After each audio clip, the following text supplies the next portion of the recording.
Sehr geehrte Frau Helga Zepp-LaRouche, sehr geehrter Professor Zhang, sehr geehrte Exzellenz, Professor Zhang, your Excellencies and members of the Diplomatic Corps, distinguished guests, dear friends, ladies and gentlemen. We are all witnessing that we are living in times of unprecedented upheaval. The attempt to establish a unipolar order that is only nominally rules-based has proven to be a terrible failure. This significantly exacerbates the challenges and conflicts of our time and brings us dangerously close to the brink of global open war. Russian Deputy Foreign Minister Sergei Ryabkov summed it up a few days ago in a speech at the Moscow Security Conference. He said that Europeans would be digging their own graves if they insisted on trying to inflict a strategic defeat on Russia. A nuclear power cannot be defeated.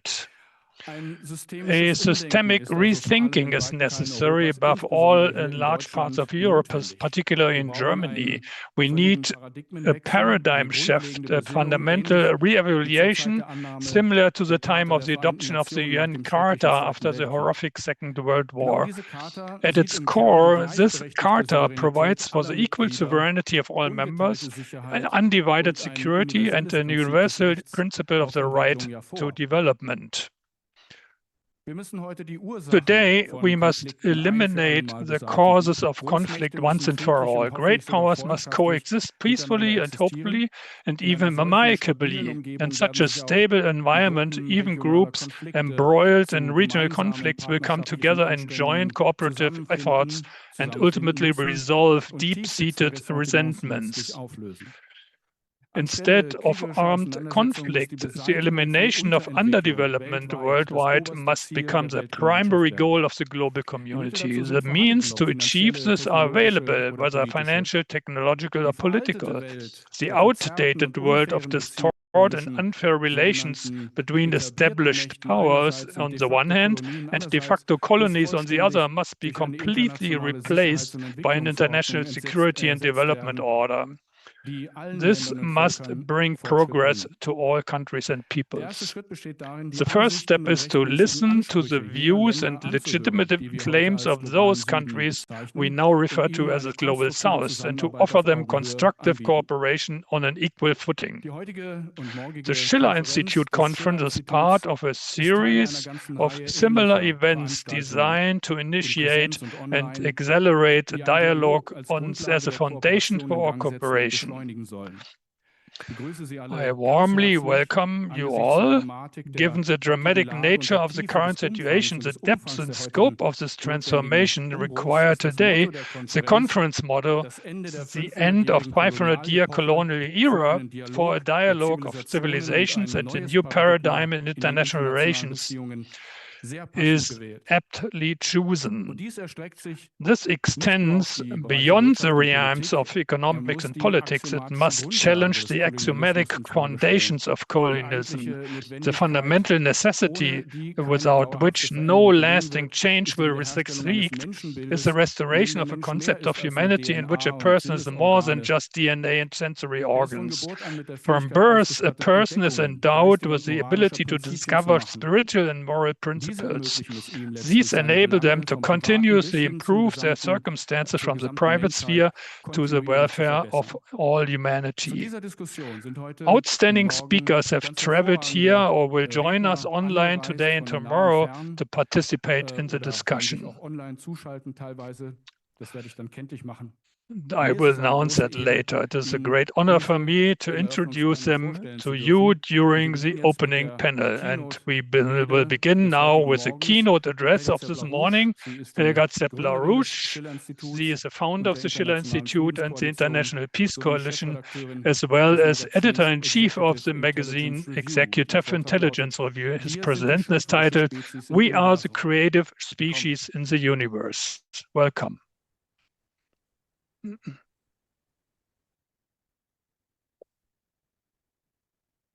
Sehr geehrte Exzellenzen, liebe Freunde, meine Damen und ladies Herren, and gentlemen, dear friends of the Schiller Institute, es ist mir eine it große is a Freude, great pleasure for Gäste aus so me vielen Ländern to greet guests from so many different countries, but also from Germany.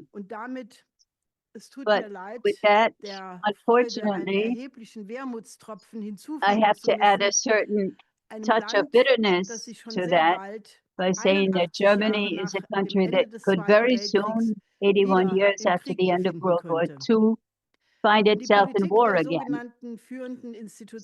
The policies of the leading institutions in Germany, as well as those of the EU and the states of the so-called coalition of the willing, do not seek peace. They don't want dialogue or diplomacy. They simply assert that the coming war with Russia is inevitable. That's why, and they say, we must initiate a massive rearmament. The German army has to become the strongest in Europe. The war will break up by 2029 at the latest, but it could happen even sooner. Military historian Sönke Neitzel even claims that the summer of 2026 will be the last summer of peace. Given how the situation is escalating right now, we first have to get through the spring. A global war may have already begun, said Sergei Naryshkin, director of the Russian Foreign Intelligence Services, the SVR, when he described the international situation a couple of days ago at the Moscow Security Forum. Expert circles, he said, are seriously discussing at what exact point the global war will begin or has already begun, and whether humanity has a chance of surviving it. Events are unfolding rapidly. On May 22nd, a total of 4 salvos of Ukrainian drones struck a dormitory at a vocational school in Staroboz in the Lugansk region. The attack killed 21 students aged between 14 and 19 and injured another 63, including many who were training to become elementary school teachers. Kiev claimed that the building was a training center for Russian drone pilots, prompting Russian authorities to invite no less than 50 journalists from over 20 countries to visit the site and verify that there were absolutely no military facilities anywhere within miles. This was clearly a violation of the 1949 Geneva Convention. Then, on the night of Saturday, May 23rd into May 24th, Russia subsequently carried out massive military attack on military industrial targets in Kiev and in the city of Belaya Zerkov, using, among other things, the hypersonic nuclear-capable Oreshnik, the hypersonic cruise missile Zircon, as well as several dozen Iskander ballistic missiles and around 700 drones. And what did the European leaders do, from Kaja Kallas and von der Leyen to Macron in März? They unanimously condemned the reckless escalation, while the media quickly downplayed the situation.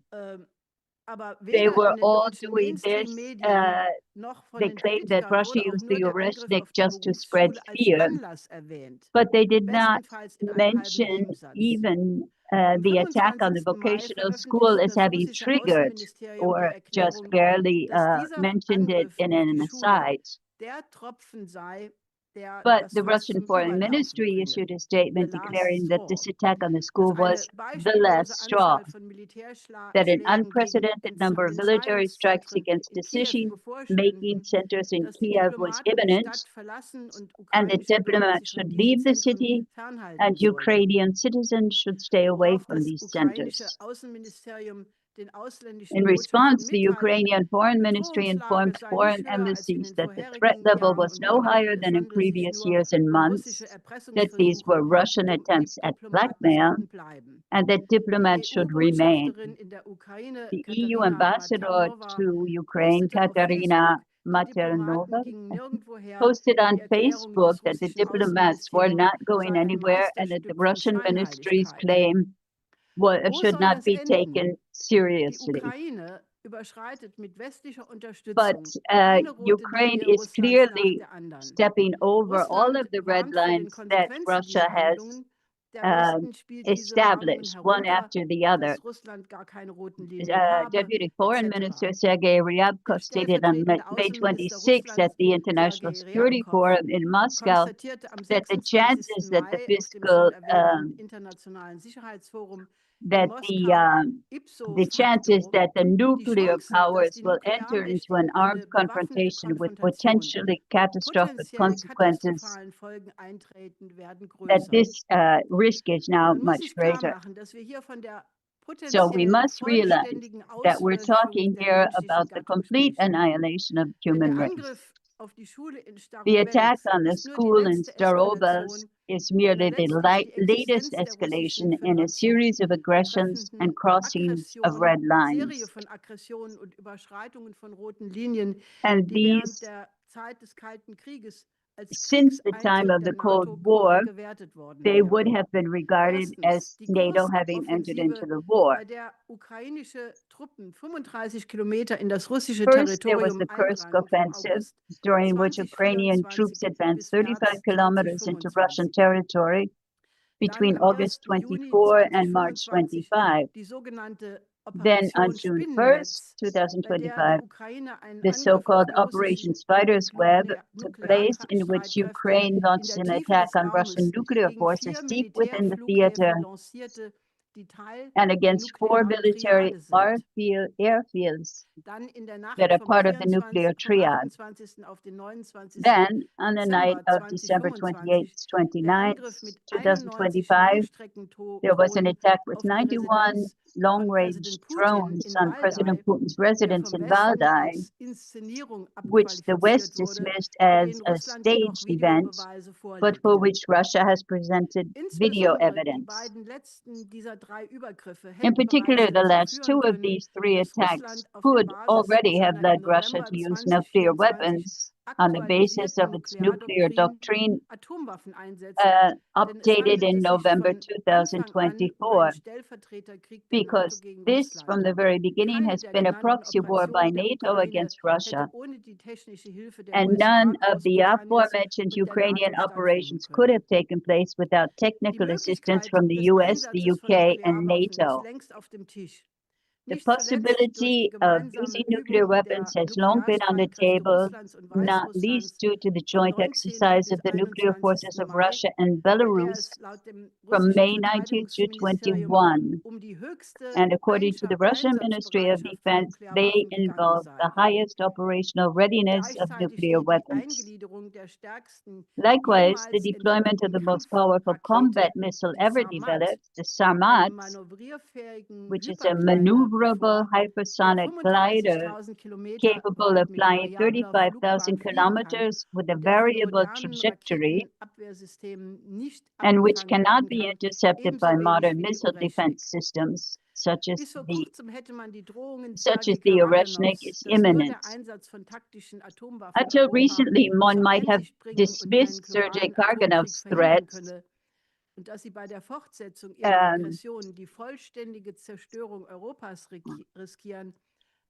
that the Europeans are ready to risk total nuclear war, even if it means the total destruction of Europe.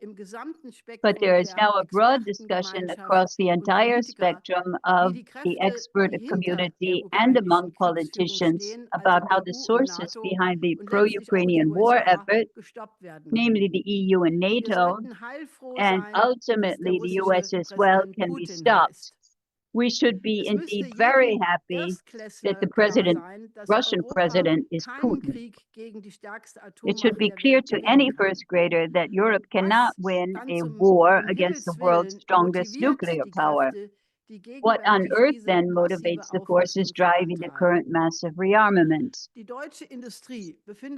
German industry is in a freefall, and traditional companies are trying en masse to avoid insolvency by switching over to defense production in a kind of collective psychosis, fueled by the still secret Operation Plan Germany and the almost daily propaganda from Boris Pistorius, who, to be honest, should also call himself the Minister of War, just like his colleague Helga.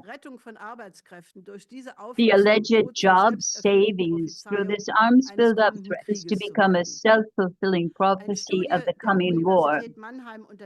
A study by the University of Mannheim, led by Professor Thomas Krebs, concludes that investments in arms represent a risky bet with a low macroeconomic return. End quote. In fact, financing through ominous special funds with no upper limit is a rehash of Hjalmar Schacht's rearmament via MEPA bills, which were actually intended to have a term of only 3 to 6 months, but they were repeatedly extended by government decree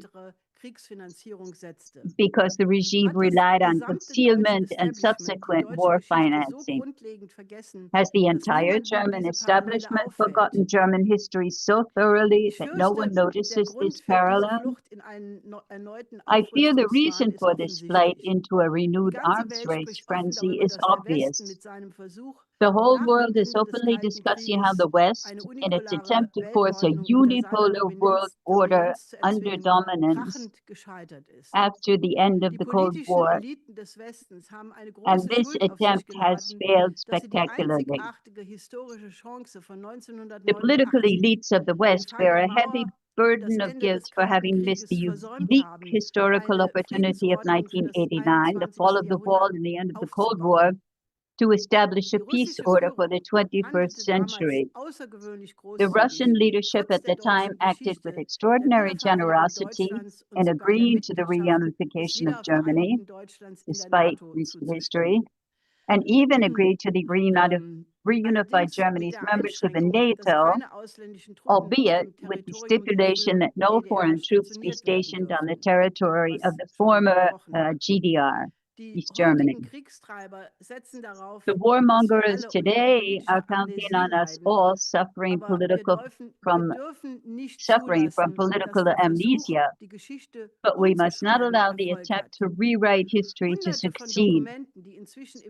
Hundreds of documents now available for review with the U.S. National Archives, at the U.S. State Department, the Pentagon, presidential libraries, and various national archives and university libraries in several countries provide a veritable flood of security assurances against NATO's eastward expansion.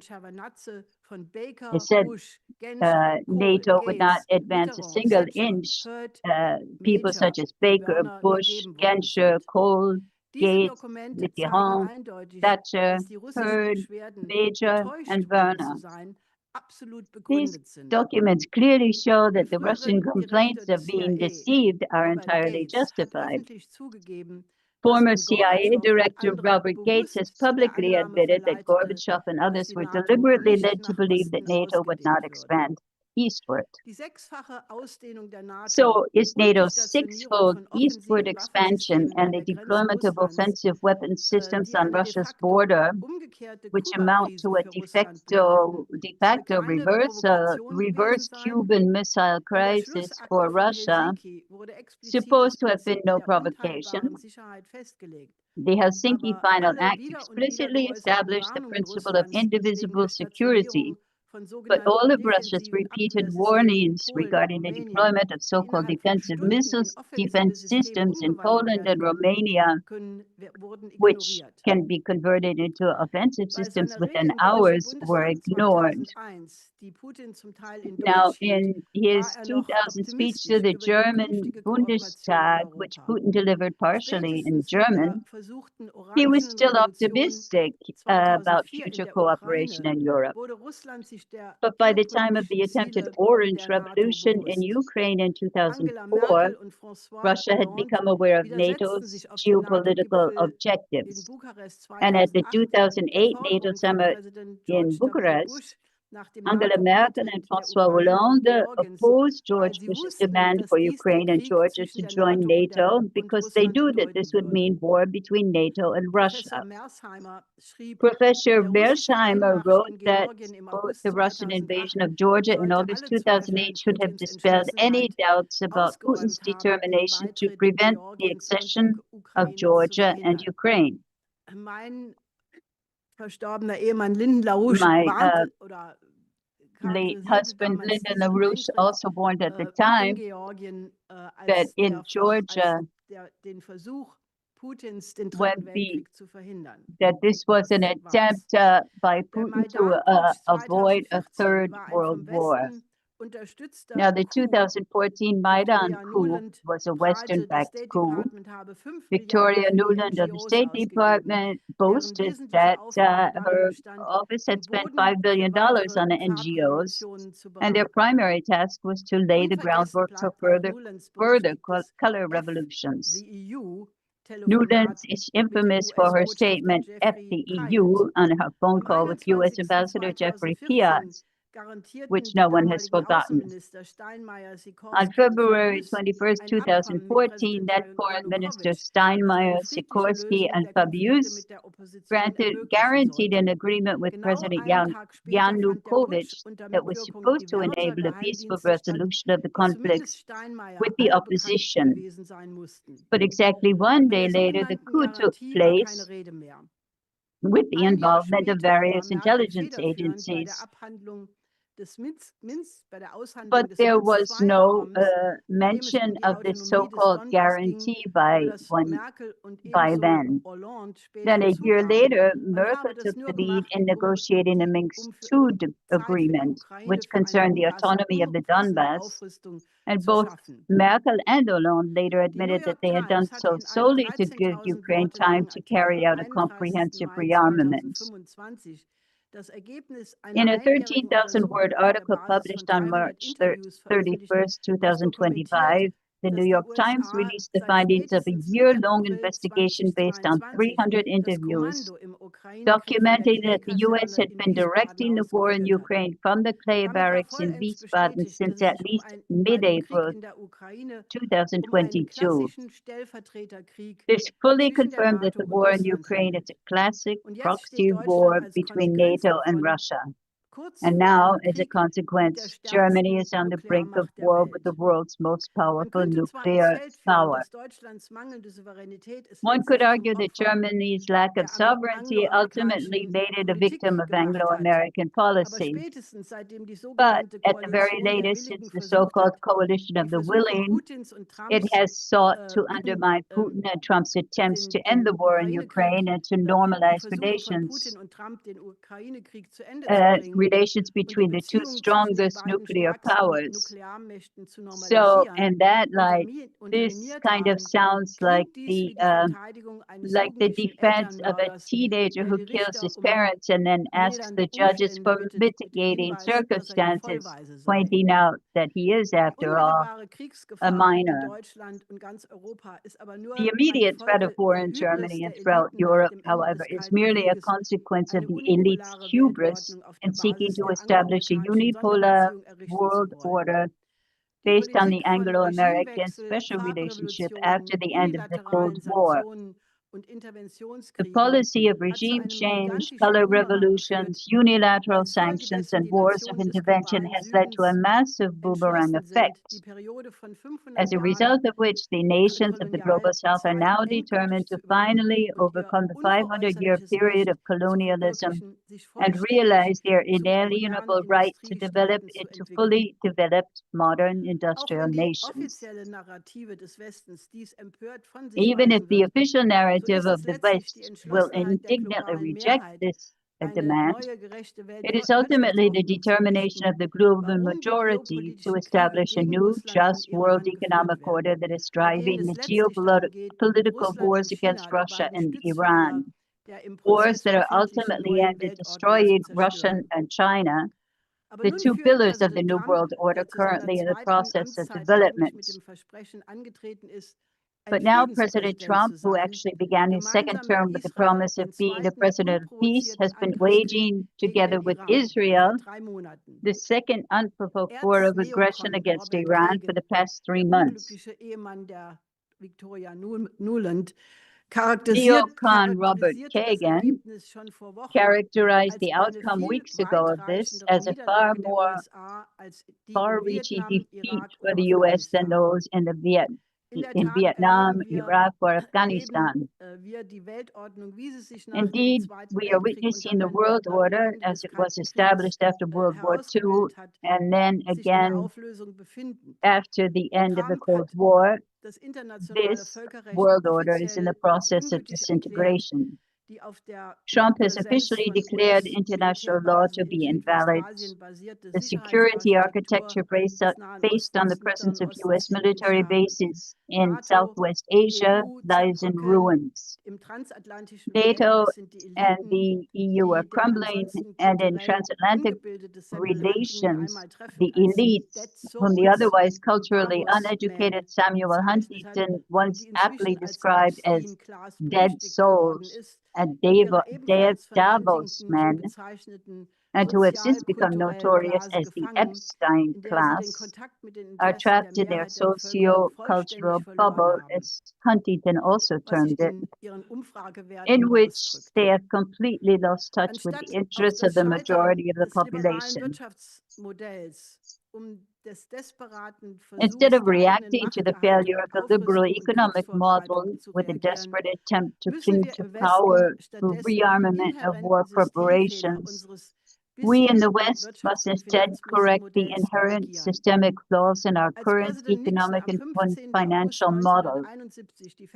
When President Nixon replaced fixed exchange rates with flexible exchange rates on August 15, 1971, Lyndon LaRouche, an American statesman and economist, my late husband, made the prophetic prediction that a continuation of the liberal course now embarked upon would necessarily lead to a new systemic crisis, a depression, and a new threat of war, unless a completely different economic system were implemented.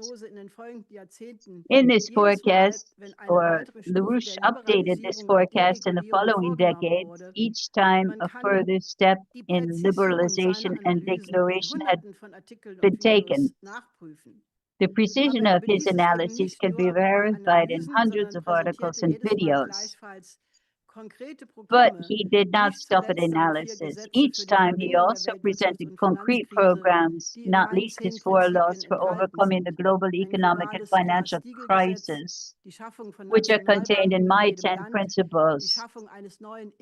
A global Glass-Steagall Act, the creation of national banks in every country, the establishment of a new international credit system designed primarily to ensure the development of the global South, and a massive increase in the productivity of the global economy through targeted investments in nuclear fusion and other future technologies, as well as space exploration. There is actually a simple way out of this existential crisis, starting with sovereignty in our own minds. We in the Western nations must reach out to the nations of the global South and signal that we support their attempt to establish a new, just world economic order, and thus we wish to cooperate as partners on an equal footing. China has just emphasized in a special session of the UN the necessity of strengthening the UN system and fostering a sense of community for an undivided future. President Xi Jinping's 4 global initiatives, particularly the Global Governance Initiative, are in essence very much in line with the Schiller Institute, what the Schiller Institute has been advocating for many years through the idea of a new security and development architecture that represents the interests of every state on this planet, and the 10 principles. Key components of this include the expanded Oasis Plan for Southwest Asia and joint cooperation in implementing the Africa 2063 plan. But the most important thing is that we in Europe and America rediscover our souls. America, as it was founded 250 years ago as an anti-colonial and anti-imperialist bastion of freedom. And we in Europe must rekindle in our hearts and minds the love of humanity that was self-evident to Dante Alighieri, Joan of Arc, Leibniz, Schiller, and Beethoven. We must send a clear message to Russia, to China, to Africa, indeed to the whole world, that we neither intend to perish in a third world war, nor allow our magnificent cultural tradition, the school of Chartres in France, the Andalusian Renaissance in Spain, the Italian Golden Renaissance, or the classical period in Germany, just to name a few. We will not permit this to fade into oblivion, but we rather make a sacred commitment to let these pearls of human culture, through a dialogue of cultures and civilizations, blossom together into a new renaissance for humanity.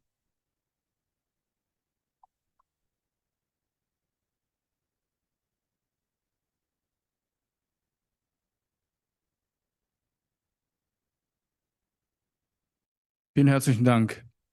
Unser nächster Redner kommt aus der Our next speaker is coming from China, Professor Zhang an expert for international relations and the Dean of the China Research Institute at the Fudan University in Shanghai. He's author of a number of successful his speech has a title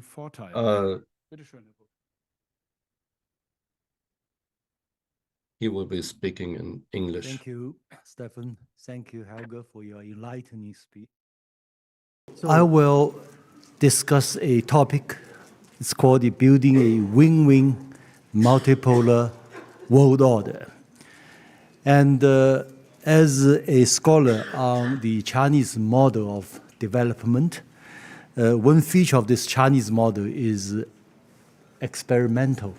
We always try out pilot projects before we engage in bigger exercises. So I would like to use a case, the partnership between China and ASEAN. ASEAN is the Organization for Southeast Asia. China-ASEAN partnership. Can China-ASEAN partnership lead the way for a new multipolar world order to come? And as you know, we live now in a world of disorder, in many ways chaos.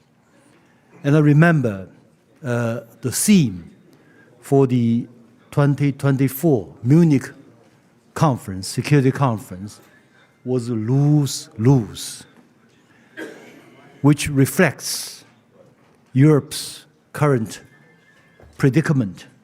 The Ukraine conflict has unleashed a series of crises across the continent: rising inflation, refugee flows, energy insecurity, economic recession and stagnation, and most fundamentally, the loss of peace. Yet, in a striking contrast, the China-ASEAN region, home to over 2 billion people, roughly tripling Europeans' population, has sustained roughly 5 decades of unprecedented peace, development, and prosperity.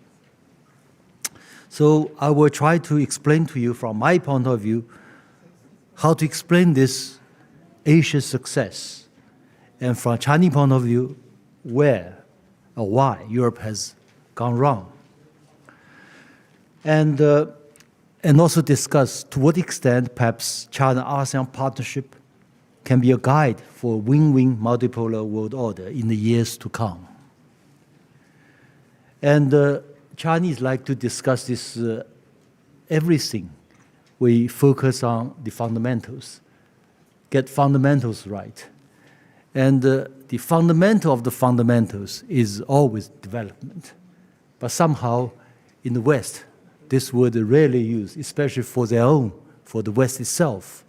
In fact, I think it's also necessary to stress development.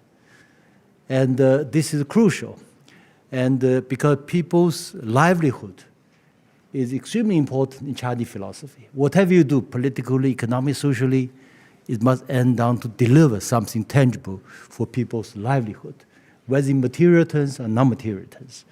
So fortunately, ASEAN and China put this first. So I describe 3 pillars plus 1, or 3 plus 1. 3 pillars are pillar for development, pillar for political and security, and pillar for cultural and civilizational dialogue. 1 is the Chinese or China factor as a great power in the region. And I try to compare EU vis-a-vis the United States as well. Now, concerning this first pillar, development pillar, the China-ASEAN region prioritizes development as the fundamental precondition for peace and prosperity. This is important, the precondition for peace and development. This is strategic divergence from EU's highly ideological approach to whatever, development and more. And for EU, it's based on this absolute value, universal value, have to push forward. And to our mind, the Chinese and Asian mind, this is ridiculous because different civilizations have their own values. We should respect each other. We counsel for moderation. If the EU wants to lecture us, we'll lecture back. There's so many to lecture EU, to be honest. You have made so many mistakes, blunders, and lead to the European predicament today. As a friend in Europe, we really feel sorry for Europe and for Germany. How you can self-inflict so many damages to your own country, to your own economies? Unbelievable. Yet that has happened. But for Asia, for this region, we now represent the center of economic growth. Asia, China plus ASEAN represent close to 40% of global growth. China itself represents more than 30%. And ASEAN represents 5-6% for the increased growth of the world economy every year for many years to come. So this is extremely important. And for instance, at this particular moment, when the Iran war occurred, a tragedy, and the global crisis, energy crisis, yet China is successful in maintaining its energy stability under control. Because thanks to 20 years, if not more, this carefully planned development-based energy strategy for sustainable development, China's dependency for energy supply, external energy supply, is only 15%, 85% domestically under control, no problem. So this is, of course, had to do with renewable energy. China is not the largest producer, exporter of renewable energy and its equipment, etc. But also, I don't know why, I feel sorry for Germany. Why you implode, demolish coal-fired plants? We can do it in a clean way. China is doing that. And of course, renewable energy. As a result, the Europeans, among the earliest to talk about green transition. They're still talking about green transition. But in China, it's done. 5-year plan, 4 5-year plans, more or less, green transition has been achieved in China. Now, second pillar is the political and security pillar. ASEAN has established a very unique approach that is the principle of ASEAN neutrality and ASEAN centrality. If only EU could have adopted this kind of policy. Don't pick sides with any big powers. And China, as a regional power, strongly supports this principle. We respect ASEAN neutrality, ASEAN centrality. ASEAN is driver's seat ASEAN declared nuclear-free zone, China is the first to recognize it, etc. And also, ASEAN wisely adopted a number of interesting initiatives, like ASEAN plus 1, ASEAN plus 2, ASEAN plus 3, ASEAN plus 10, with China, Russia, United States, with other countries, regular negotiations, a platform for regional powers and beyond to negotiate and talk with each other. So it's very different from NATO's philosophy or EU's philosophy today. It's more or less like, keep America in, keep Germany down, keep Russians out. And from Chinese point of view, in Asia, in China, ASEAN, it's inconceivable. We include everyone, It must be inclusive. Russia is Europe's neighbor. It's part of the European continent as well. So you cannot, it's always there. The next 500 years, 1,000 years and more. So you have to have a framework to ensure its overall security. So we do that, inclusive.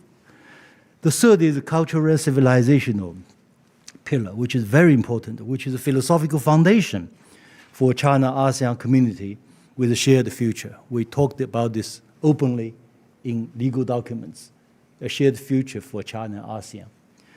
And so in this framework, we emphasize what's called the Asian wisdom, ASEAN wisdom, Chinese wisdom. We look into our own traditions, such as strategic patience, negotiated solution to disputes, art of informal diplomacy.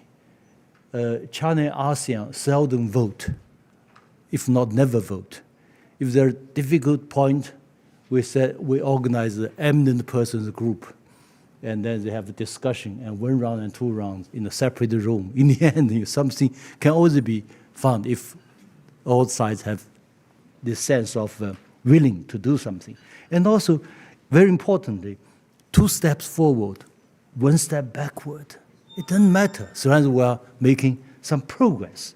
And also, of course, we advocate these 5 principles of peaceful coexistence, extremely important heritage from the 1955 Bandung Conference. And on this, because I remember back in 2011, when the Arab Spring occurred, I had a debate with Professor Fukuyama, the author of The End of History. He said the Arab Spring may also emerge in China. I said, no chance. I said the Arab Spring will soon become Arab Winter, because I know the region, And he did not believe. In the end, it became Arab Winter. And the whole year of 2011, I went to Brussels at least twice. We discussed with the think tank there. I said, this Arab Spring will become Arab Winter. It will bring disaster to Europe. Today, if you look at the origin of the crisis in Europe today, many from this refugee crisis. Refugee crisis originated from the failure of the Arab Spring, Arab Winter, a broken homeland, and people have to flee. So let's do something together, China, Europe, with Belt and Road Initiative. It's very open. It's open to every country, every nation in the world. We help Africa to develop, to create jobs there. China doing there. Help Africa to build its own, regional transportation network, road, highway, railway, and airline, etc. So this, I said, internal civilizational dialogue, it's very important. And with this, we can better understand and appreciate, Xi Jinping's 4 global initiatives on development, on security, on civilization, and on global governance. And this is highly important. Thanks to these 3 pillars, I think, the regional integration in this particular region has transformed this region. Southeast Asia used to be called the Asian Balkans. Now this phrase is no longer there because of its fractious diversity of regions, ethnicities, political systems, ideologies, and more. Now this geographical curse has become geographical blessing on the whole. Of course, we have all share problems and troubles, but on the whole, it's a region of peace and development and prosperity. And even now, this geographical curse to geographical blessing is gradually moving into Central Asia, thanks to Shanghai Cooperation Organization and other initiatives. Because with this kind of connectivity between China and Europe through Central Asia become a hub of transport and many other links. And then we also discuss quickly the role of China as the regional big power for this structure and for this relative success. I'll compare China with the United States. The key difference between China and the United States in terms of state behavior and philosophical framework. China is a civilizational state. It's an amalgam of the world's oldest continuous civilization with a super large modern state. So China has its own long-held traditions. For instance, for the United States, it's very simple. Friend or foe, enemy or foe, ally or foe. For Chinese, this philosophy is in terms of much longer vision in terms. It's a friend or potential friend. So that could have avoided a lot of conflicts and potential conflicts if you have this long-term vision. Even there are some conflicts, you should hope in the end you will become friends again. So this is what we call the civilizational wisdom, which we could share with others. This is my first point. Secondly, Chinese culture is on the whole very inclusive and syncretic. In China, long history, we have many problems, including wars, but we did not have, or very rarely have, religious wars. Buddhism, Taoism, Confucianism, and more can live peacefully together and mingle with each other. That's something very unique. And thirdly, this tradition is also reflected in the behavior, say, China, United States. When China first tested its nuclear device in 1964, it immediately declared that it would never be the first to use nuclear weapons and never use nuclear weapons against non-nuclear weapon states. Of all the major powers, China has the highest threshold for the use of force, a tradition originating from Sun Tzu, renowned caution on the prudence of military action 2 millennia ago, and also his philosophy of, if possible, subdue your enemy without really fighting a war.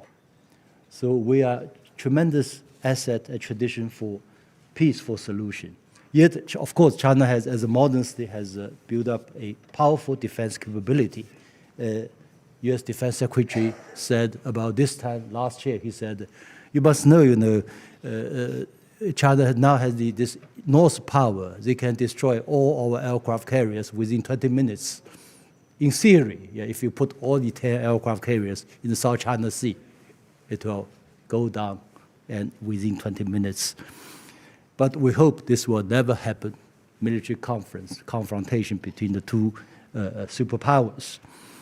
So we live in a transformative era that calls for transformative ideas and courage. In this regard, I think these lessons, through my quick analysis from China-ASEAN partnership, especially 3+1 framework, could be inspiring, I hope, for our shared endeavor to build a win-win multipolar world order in the years to come.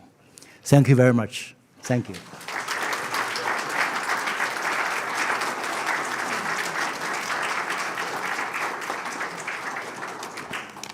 Thank you very much, Professor Zhang. Achso, vielen Dank, Professor Zhang. Wir haben jetzt eine Änderung im Programm, weil Dimitri Trenin nicht sowohl hier sein kann, als auch nicht online, wenn ich die richtigen Informationen habe. Deswegen springen wir erstmal zum nächsten Redner. Zu Herrn Pino zugeschaltet. Er ist Militärhistoriker, war von 2008 bis 2022 er war 1997 wurde er zum Untergeneralsekretär der Vereinten Nationen ernannt und war Generaldirektor des Wiener UN-Büros sowie Direktor des UN-Drogenkontrollprogramms. Der Vortrag trägt den Titel „Sind wir sicher, dass der kommende wirtschaftliche Sturm global sein wird?" Herr Pino Arlacchi, Sie haben das Wort. Können Sie uns hören?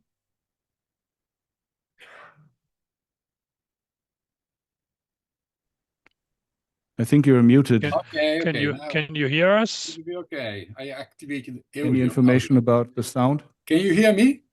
Yes, now we can hear you. The floor is yours. Very good. Thank you very much. First, thank you very much for the invitation, Schiller Institute, and my dear Helga, for providing me the opportunity to speak about basically two things. First, my idea of the world order. And I'm very grateful to Professor Zhang because he outlined a lot of concepts that I deeply agree about. I just published the book, unfortunately only in Italian, about most of the concepts Professor Zhang developed. And then I would like to inform you and explain a bit something about my candidature for Secretary General of the United Nations to be a successor of Mr. Guterres, with an idea about changing the United Nations coherent on what I will tell you now, my ideas about the current world order, which I'm happy with the concept of a multipolar world, but it is just a very large framework, a very large concept, should be a bit better specified. What do we mean for multipolar order? Multipolar order cannot mean just a fragmented order in which one of his pole is on its own, making his own politics, his own idea, with, of course, mutual respect, no interference in other affairs, and so on. But this is not sufficient to qualify the situation we are living now. Because a multilateral, multipolar world is a system, let's call it a world system, deeply divided. There are two main subsystems that comprise this world order, the multipolar world. These two subsystems, the best concept I can evoke to understand this system is belongs to Roman history. Janus. Janus was a god with two faces, one looking for the past and the other one looking for the future. And it was at the same time the god of passage. Passage between years, between centuries, between ages. January, the name of January, comes from Janus. There are many other adaptations that try to repeat this very powerful Roman myth. And we live now in an international system that is exactly Janus two-faced like. It has two faces. One is the past. Is the past 600 centuries of Western domination, what Giovanni Arrighi, my great mentor, called the long 28th century. A 28th centuries that last almost 600 years, which was capitalism, classical capitalism that started from Italy, from Genoa and Venice and Florence, and arrived to the United States in its final stages. But Janus means also the future. The future is the other side, the other subsystem. So the first subsystem is the West with the longer 20th century, which is dominated today by finance, is financial capitalism, which is the most unstable and dangerous form of capitalism that is dominating this phase of Janus. Then we have another subsystem that became now of the world order, which is what I call the real economy, Great South, new majority system, including first, of course, Asia and China, but including also Africa and Latin America. The Great South concept, the rest of the world concept, it's very easily understandable. But if you look at it a bit more carefully, this subsystem has common features. The common features is an economy based on real things. It means, I mean, real economy, industry, commerce, not finance. This world is led by China, which is a socialist system with a market economy, in which finance has been totally submitted to the real economy. It is planned, it is a planned economy that is a model because it is the engine of the rest of the world. Other Asian systems, we have different political systems, of course. We come from liberal democracy in Japan, then we come to socialist-like economies like Vietnam, Laos, so on, or developmental states economy like Indonesia and other countries. But they have in common the same thing. It's not the market. The director of the orchestra is the state. Is the state, it means there are forms of state policies that comes from the most coherent form, which is the Chinese and Vietnam political planning, to the softer but very effective political planning of other countries. In all Asia and all Great South and so on, is the state that decide, and not the market, that decide the direction of the economy. The implications of this Janus-like international systems are huge. We have to start to understand, because the system is always the same. I mean, we have not two separate systems. They are subsystem, because they are very strongly interconnected by commerce, by let's say globalization, by everything that is global, is the global village. We are a global village divided into two subsystems.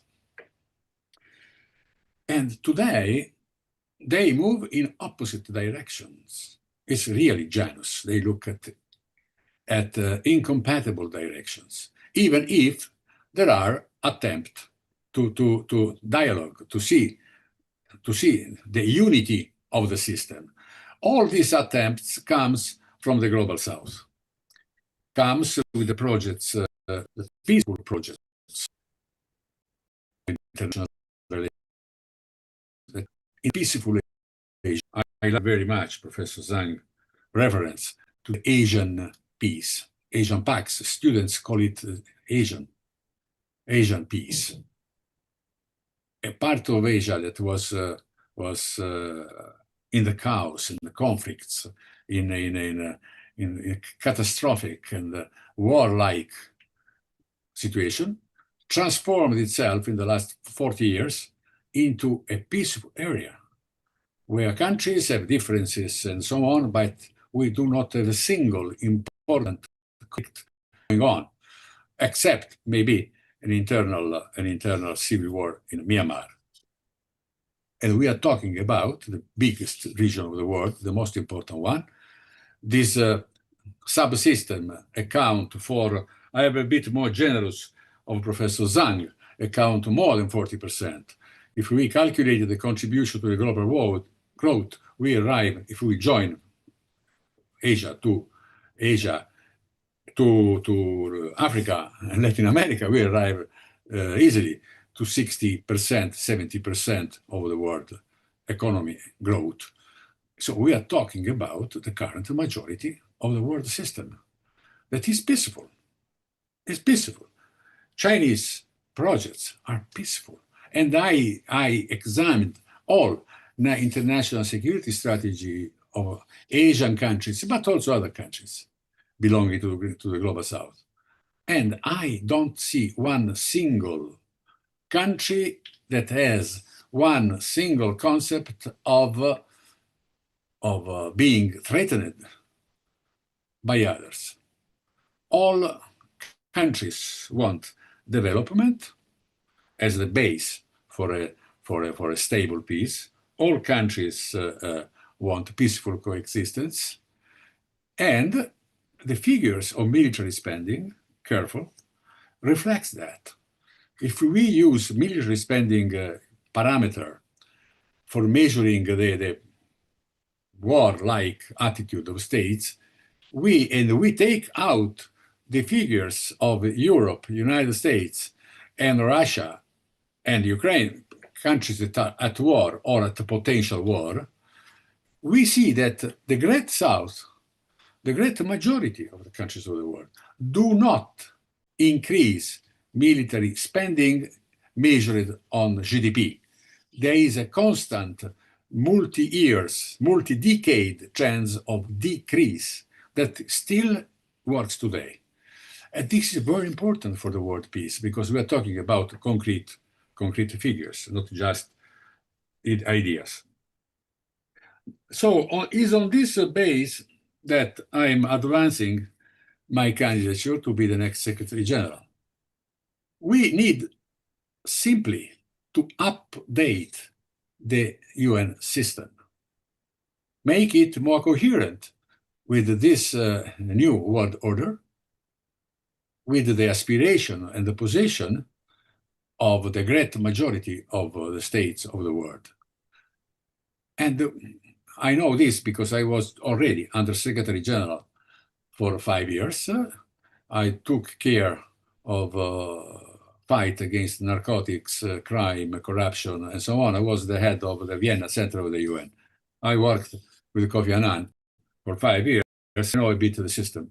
And the system needs just a few basic changes. Should not be zeroed, destroyed, and rebuilt from the scratch. We need simply to do a couple of basic changes, which are the equivalent of a regeneration of the UN. It means abolishing veto power and Security Council, which is absolutely anachronistic, untenable today. We cannot have 5 countries who won a war 8 years ago that are there at the top of all decision-making of the world. We need to have a sovereign system in which General Assembly has the sovereignty. General Assembly, which is based on the revolutionary principle of one country, one vote. This is the most powerful force over the UN that gives the UN its universality. General Assembly can elect a security body that is the executive body of the world. No veto power, majority and minorities, and very clear political orientation. Since 15 years, I did an examination of the last most important resolutions of the last 15 years. There is a very stable majority of countries that vote the same on most issues. It means that I'm talking about around 80%, 85% of the country, they vote the same. If you take just one issue, Palestine membership to the UN, the last votation was very clear. 157 countries voted for the admission of Palestine as a full member of the United Nations. It was vetoed 3 times by the United States, but the majority, each time the USA put the veto, the majority increased. Last autumn, even France and the UK supported the membership of Palestine. Of course, I know the objection to my project. The objection is very simple. How can you think that the USA will ever accept a system like this? Yes, they can.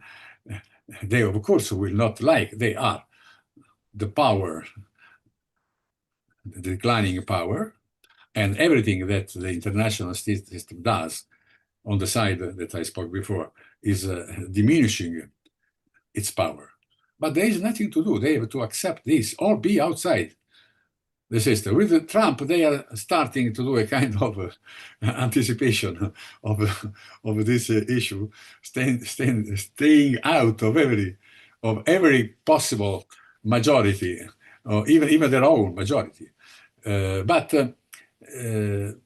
the pressure of a current in which almost the majority, large countries of the world goes in this direction, cannot be sustained by the UN or Israel. Israel, of course, will never accept, but Israel de facto is out of the UN system since decades. If we is a pariah state in the United Nations, cannot really make a substantial opposition to a project like this. I conclude saying that I want to be the first candidate to this position that is not supported just by one country. My country is Italy, which for sure will not support me because now in Italy we have an extreme right government, will not last for long, is now starting to collapse, but not in time for me to be Italian candidate. But I don't want to be an Italian candidate. I want to be a candidate of the great majority of the world. I want a group of countries belonging to the new majority, to the Great South, that like my ideas and support me to be the next Secretary General that will try to implement as much these ideas. Thank you very much.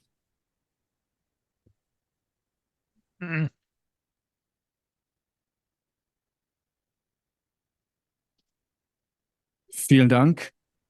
Thank you very much, Professor Arlacchi. Moment, ich glaube, der Ton muss noch kurz umgestellt werden. Just one moment. There must be a change. Thank you very much for your candidacy statement.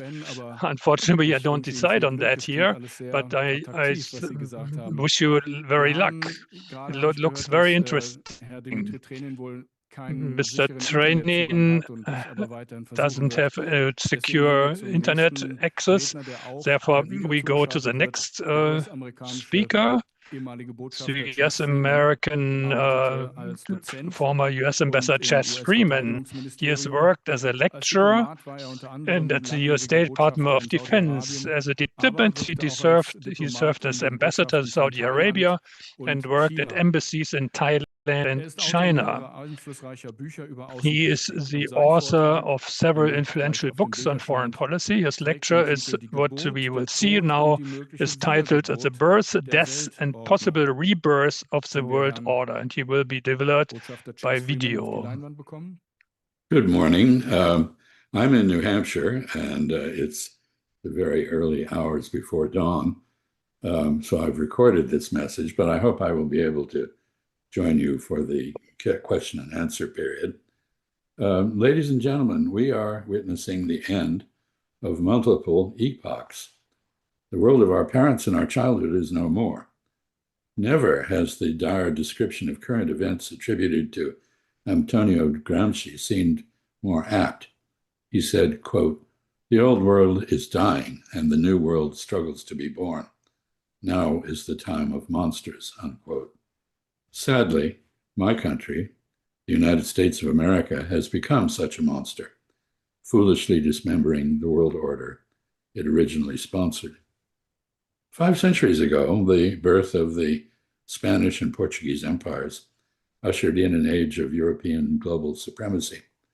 In 1609, the great Dutch jurist Hugo Grotius wrote Mare Liberum, the free sea, arguing persuasively that there could be no sovereignty over the maritime domain or constraint of free navigation through it. In 1648, the Peace of Westphalia enshrined the notion of the sovereign equality of states and their right to practice their own moral ideologies, free of interference from others. Euro-American imperialism then imposed these Westphalian principles upon the world. Ironically, they proved incompatible with great power colonialism and inspired its demise. They live on in the 5 principles of peaceful coexistence, but they are now under attack. In 1763, Britain decisively defeated French naval power. Britannia then ruled the waves. That maritime hegemony passed to the United States at the Battle of the Bismarck Sea in 1943. The 263-year-long Anglo-American domination of the world's oceans enabled colonialism, but imposed rules against piracy, the slave trade, the closure of straits and other international waterways, and other obstructions to freedom of navigation. These rules, eventually embodied in the UN Convention on the Law of the Sea, are now routinely violated. Once the champion of freedom of navigation, free trade, and the sovereign equality of nations plying the seas, the United States Navy now attacks merchant vessels, seizes their cargoes, and resells those cargoes. It lawlessly murders civilians in small craft whenever it is told to do so. Littoral states blockade straits and are in turn blockaded without regard to the impact on the global economy or other nations' well-being. America routinely seeks the overthrow of foreign governments by immiserating their people. Yesterday, Syria and Venezuela. Today, Palestine, Iran, and Lebanon. Tomorrow, Cuba, we are credibly told. The 21st century has seen the slow annihilation of international law, prohibitions on wars of aggression, genocide, collective punishment, assassination, torture, the ill treatment of prisoners, and the acquisition of territory by force are no longer observed or enforced. The world is reacting to this by rearming and preparing for war. Leaders who fear assassination or the wrath of their people build bunkers and hide in them. Some equate leadership with partisan division and pandering to xenophobia. Israel and America have led the way by setting aside a decent respect to the opinions of mankind in favor of a vile celebration of savagery. Ceasefires with Israeli characteristics, hypocritical truces that perpetuate war at lower levels of intensity have everywhere replaced diplomatic efforts to craft a meeting of the minds that can underpin a peace. Israel relentlessly pursues land, not peace. The United States, for its part, sets its sights on luxury real estate development of the genocide-laden graveyard that is Gaza. The United States is not alone in adopting ruthless expediency as the basis for its foreign policy. The rest of the West has replicated American errors of commission and omission. International law no longer inhibits aggression or promotes human decency. Might makes right. In 416 BCE, Athens famously set aside its respect for democracy to argue that the strong do what they can and the weak suffer what they must. Athens' pursuit of lawless hegemony then led to its downfall. As the West sets aside its constraints on executive power, minority rights, pluralism, and institutional checks on arbitrary and capricious behavior by strongmen, it is well to remind ourselves that those who cannot remember the past are condemned to repeat it. Indifference to injustice and iniquity is no better than complicity in it.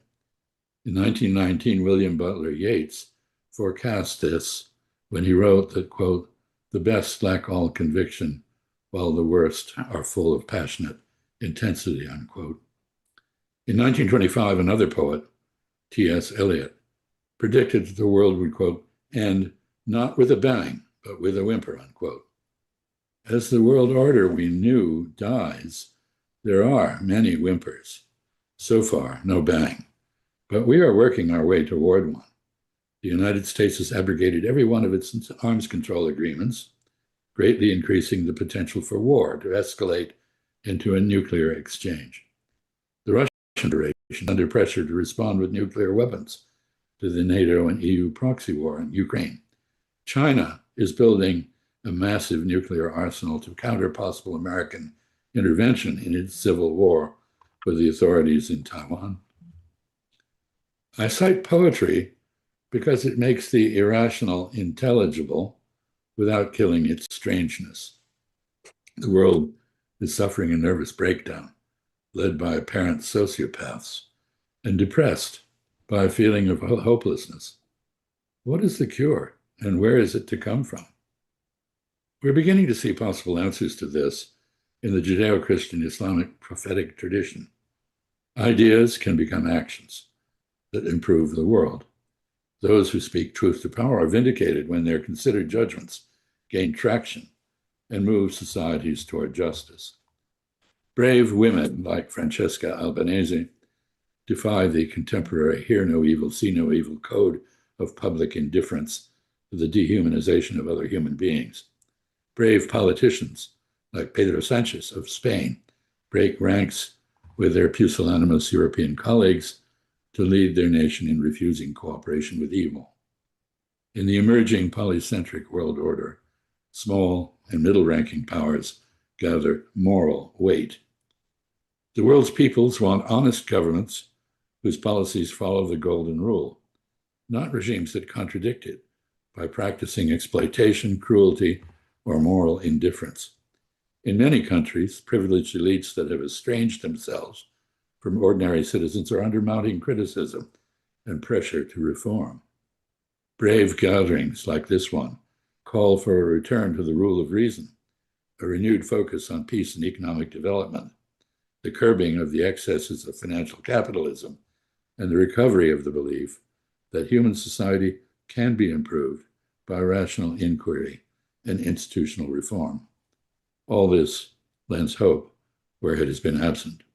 Changes for the better are coming. We need better leaders than we have, but history teaches us that good ideas have a way of finding the men and women to implement them. This forum is a place to develop ideas that can make the world safer and better, and to debate how to do this. It's really an honor to have been asked to participate in it. Thank you very much.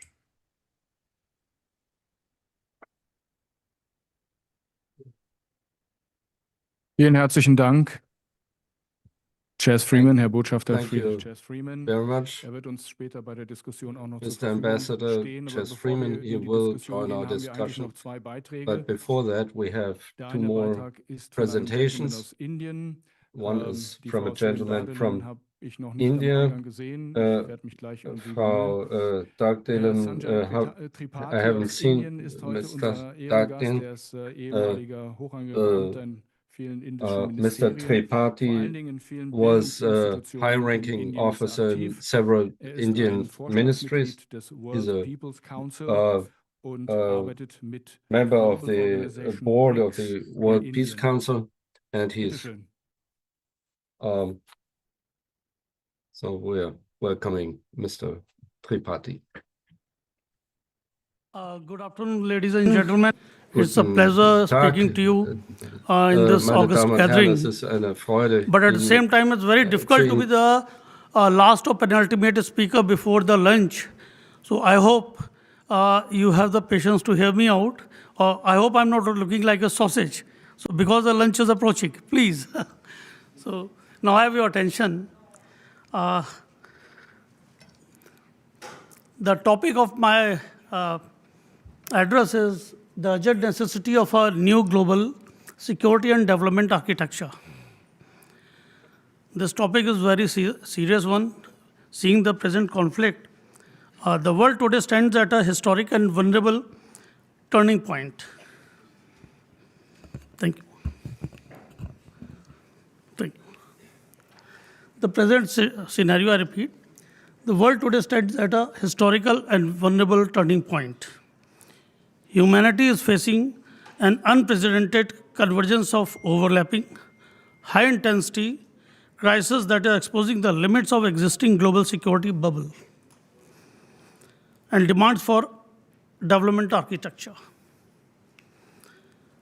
These active large-scale conflicts are notably the Russia-Ukrainian or escalating the US-Iran-Israel confrontation, together with protected crises such as Israel, Gaza, Lebanon violence, and external intervention of US in Venezuela, together with protected crises, others which is happening, what Professor said about Myanmar, it's demonstrating how unilateral action by some powerful nations and fragmented coalitions, what we will be talking about, and weakened multilateral mechanism produce spillovers across the globe. And these economic spillovers have to be addressed. Unilateral action, what I have spoken by some nations, we all have to understand and think about it. It is a serious issue because time is a master worker. It turns the wheel. Tomorrow, the one who's most powerful might not be so in future. And the past and the history has already taught us. There are no Roman empires existing anymore. There are no more Genghis Khan existing. The Alexander Great has gone. War has never resulted as a perennial thing. It is only the non-violence, what Mahatma Gandhi has taught the world, which is absolute truth.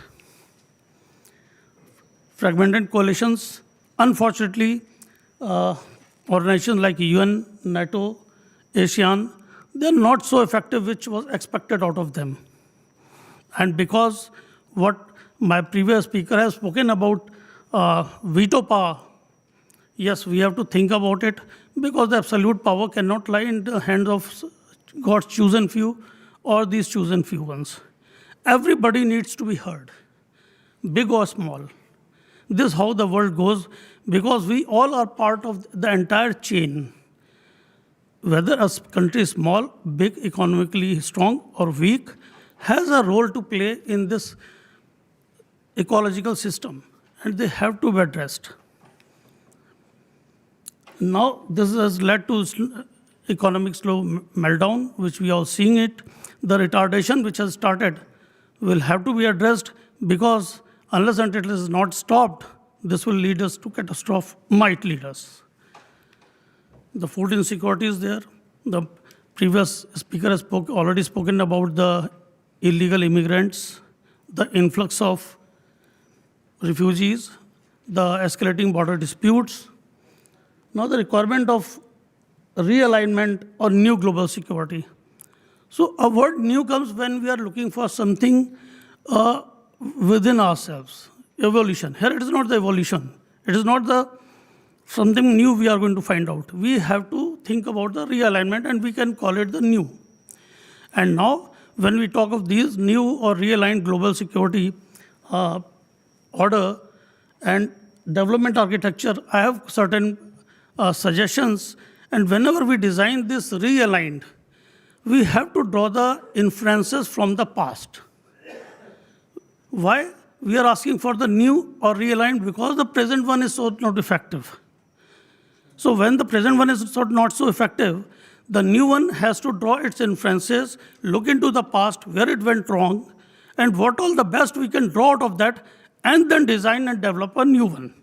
And in that, the participation of weak, strong, whatever, has to be taken care of. And I'm going to discuss certain issues, problems to be the, say, guiding force.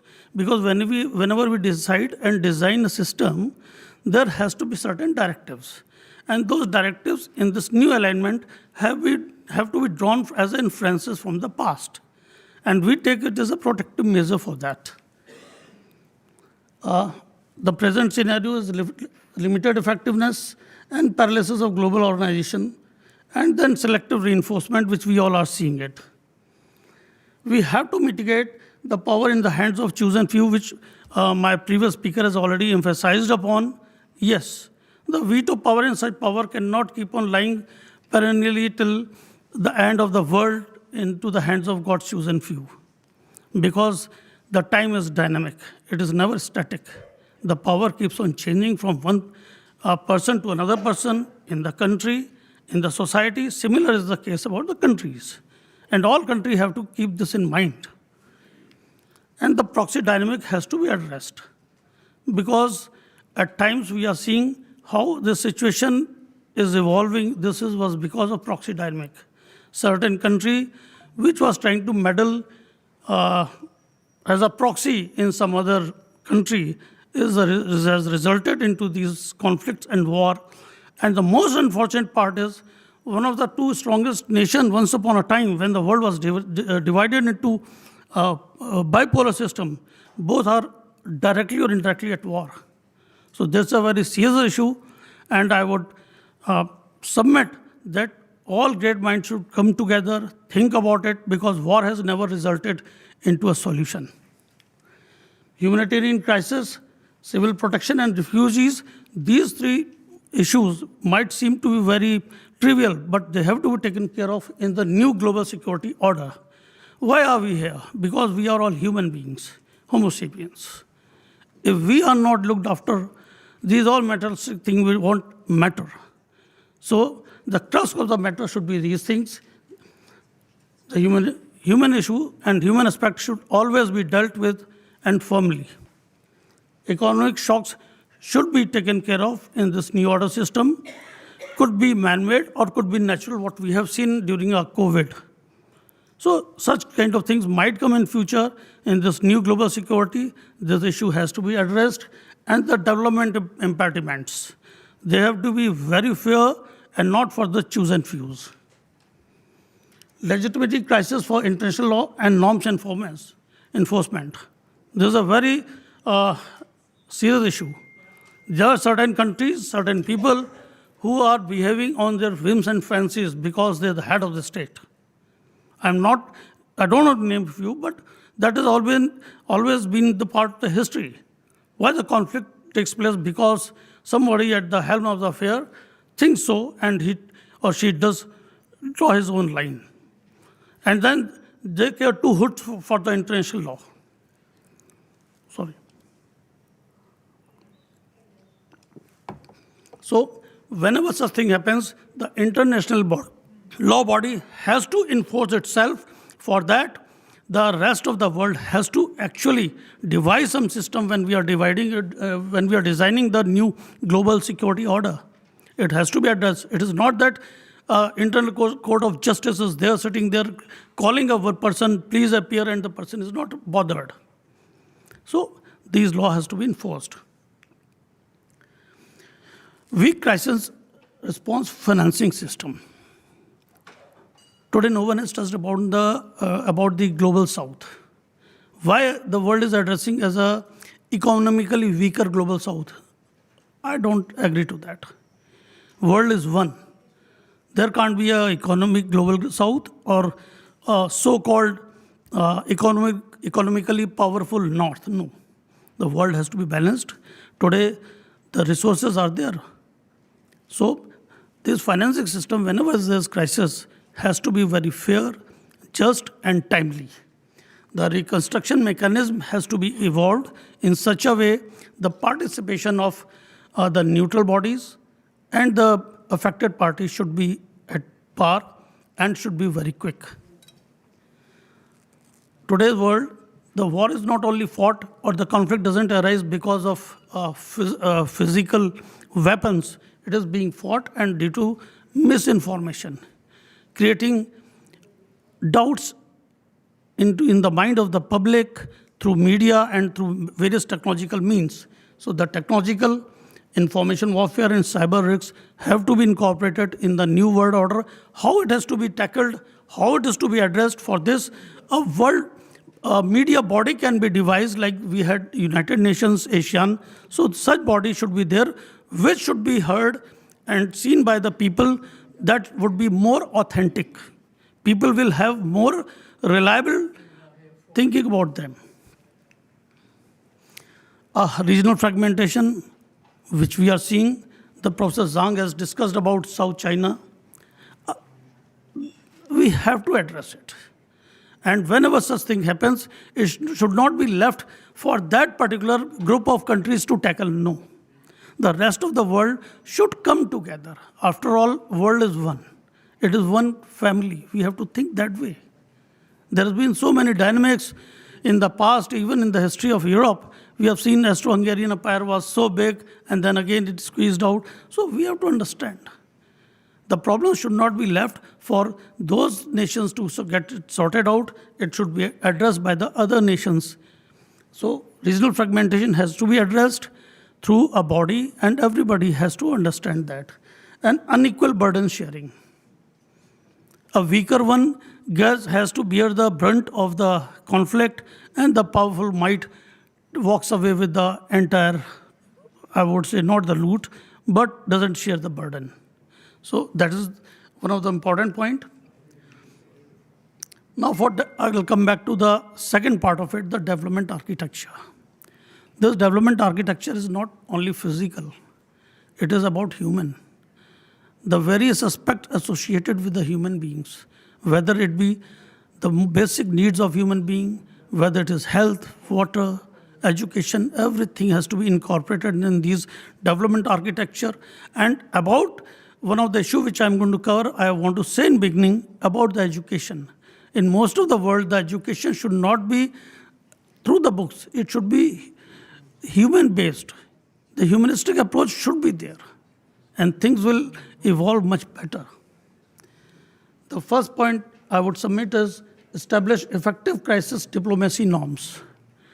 The diplomacy is one thing which should always prevail, and this is the only solution. And this always subverts the war. Body of sovereign states based on 5 principles, what Helga ma'am has been submitting, that Panchsheel. So that is a beautiful concept. It doesn't belong to the chosen few.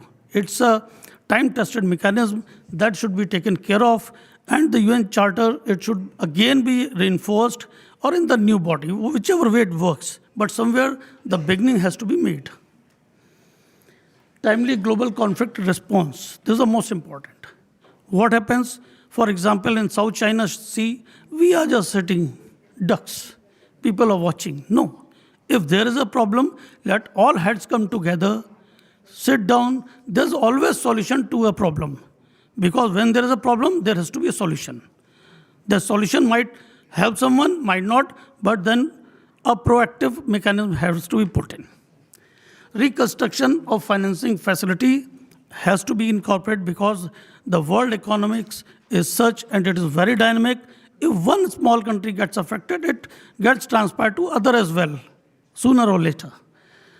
And then affected and economically weaker nations have to be taken care of. The economically weaker nations are not to be subjected to subversion. They have to be taken care of. The strong nation can always play their role as a big brother. Big brother is not always for looting. Big brother is to look after the weaker people. So if the weaker nation becomes strong, it helps globally. We have to invest in decentralized, resilient public service. Imagine after so many years, when the world has evolved, still there are certain nations where people are wanting for addressing their problems for health, water, energy, which I feel is the basic need. It should have been taken care of globally 70 years back. Why it is we are into 21st century, moved so fast, and we are still talking about it. That means somewhere the heads of the state of the big nations have gone wrong. No one is perfect. We have to take the world along, else the powerful nations who think they can survive without this weaker nation are certainly at fault. A chair can be however big, but cannot survive without those small pair of legs which look inconsequential. So these weaker nations have to be looked after. Explicit norms, the standardization should be there, applicable for one and all. Then procedure for proportionality, civilian protection, and reparation and reconstruction justice. These issues are big subject in themselves. In time to come, I'm going to evolve them nice and proper. I have my own ideas ready about them. I would suggest the August gathering to please take note of this. Because of paucity of time, I'm unable to divulge much about them, but do think about them as a food for thought. Then regulate and de-escalate hybrid and proxy practices. The nations which are not able to meddle directly are using the proxy services. And the hybrid we are seeing in Middle East, so this way it will not function. Address strategic economic spillover proactively. It is not once you have missed the bus and then you are trying to address it. So the nations have to have the mechanism. It is not that certain nations who are not effective sitting ducks and looking after themselves. No. It's like a wildfire which starts, it is bound to come to your doorstep as well. Empower regional organization and local actors. All these regional organizations, they have to be empowered, they have to look for themselves as well, but then there should be a mechanism where they all are dwelt together, they are conjoined. So like Asian Association can work with the OPEC countries as well. It is not that OPEC countries are involved about only the rates of the crude oil. No, there's so many things they can do.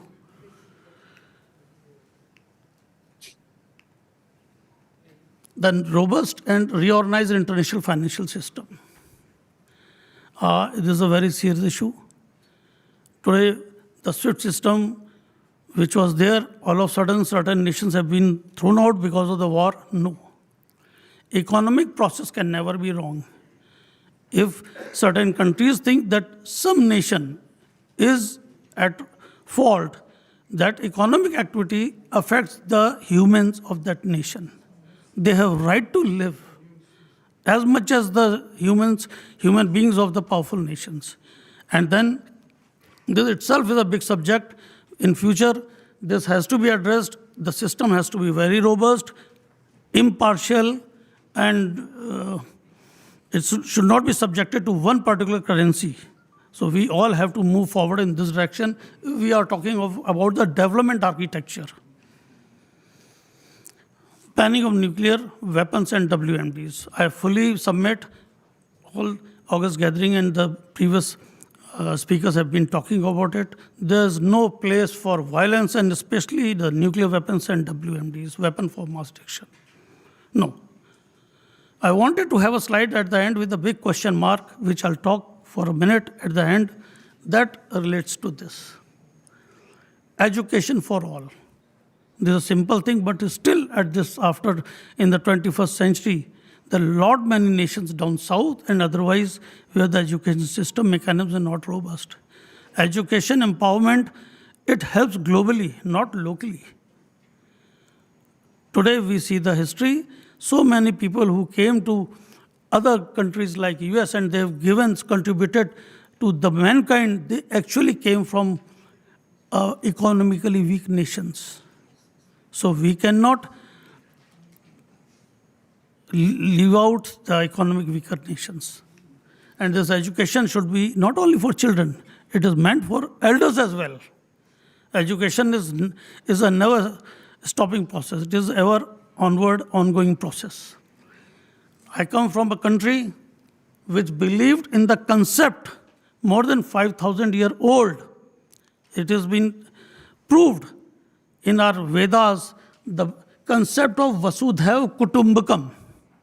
Imagine more than 5,000 years back, it was written in India, Vasudhaiva Kutumbakam means world is but one family. And when we talk, we all are same, we all are human beings. So when we talk of human beings, how we can say, I am better, you are worse. We all belong to the same Homo sapien group. And the day we start looking beyond the physical boundaries, the world will become a place worth sitting, worth enjoying. Imagine these head of states, what are they gaining by war? Most of their time is being wasted in just deciding about these things. Rather, they should have enjoyed their life contributing to the humankind. I might sound philosophical, but that is the very crux of the entire discussion, why we are having it over here. And gentlemen, last slide I wanted to have a question mark.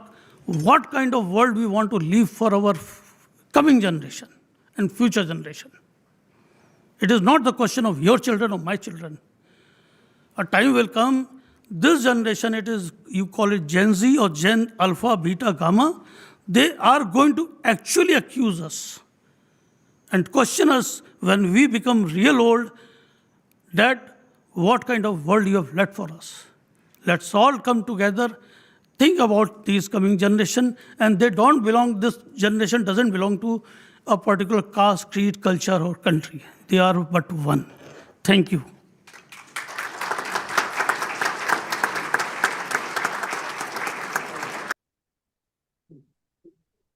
Vielen herzlichen Dank, Herr Tripathi. Wir müssen noch mal das Programm kurz umstellen, weil von der Frau... Thank you very much, Mr. Tripathi. We need to change the program again because Mrs. Dadelin is still not here. I hope she will find her way soon. Now we want to announce also another influential writer, Mr. Wolfgang Bittner. I want to say something about his book. He studied law. He published more than 80 books. Stephan. He was part of an influential writer association. He was part in radio. Stephans Moderation, nicht da? I welcome you very much, Dr. Wolfgang Bittner. You have the word.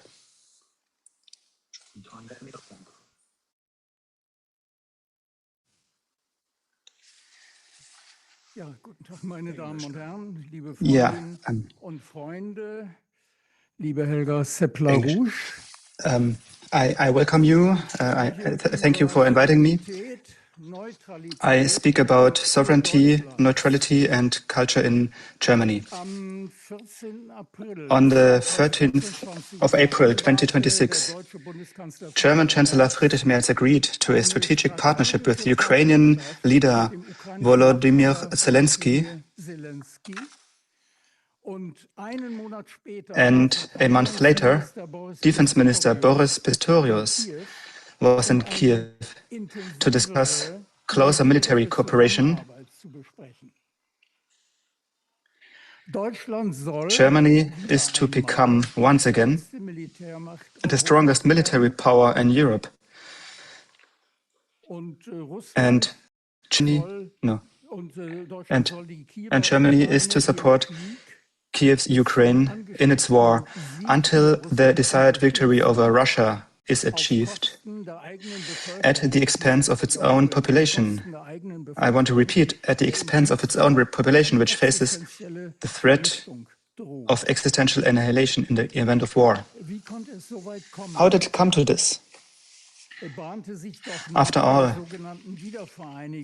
following the so-called reunification in 1990, a cooperation promising success for both sides was on the horizon. However, after the US government under Barack Obama issued the directive that Russia must be ruined in order to open it up to Western capital interests, and also for strategic reasons, of course, the US and the EU imposed increasingly severe sanctions. The Western leadership elite, which initially resisted, was, as Joseph Biden revealed in a 2014 speech, coerced, so it was pressured by Barack Obama to participate.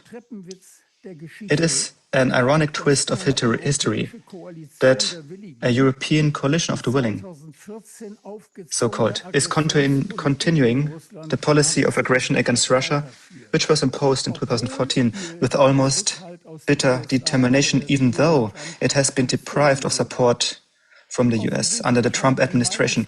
Evidently, the opinion-shaping European politicians and journalists, many of whom still hold their leadership positions, thanks to patronage from US networks, and there are over 100 here in Germany, and the Obama and Biden administrations. They have internalized, obviously, their hatred of Russia to such an extent that they are even planning war against Russia. And it has been said many times, I have brought this into, I have talked about this for many years, and nuclear power cannot be,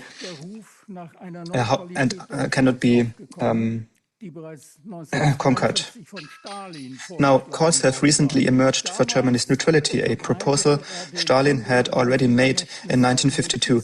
At that time, he offered the other three victorious powers of World War II the opportunity to negotiate a peace treaty with Germany. The condition was the neutrality of a future united Germany, excluding the eastern territories placed under Polish administration, which were then annexed by Poland. Because at the same time, the Adenauer government had already decided in secret negotiations to rearm and join NATO, the Western allies boycotted the Soviet proposal. Also, Konrad Adenauer rejected it as a frivolous, so-called diversionary tactic intended to block the FRG's integration into the West, thereby squandering the opportunity for a self-determined German policy. Instead, the two German entities, which had been stripped of their sovereignty by the victorious powers following the unconditional surrender, remained under foreign control.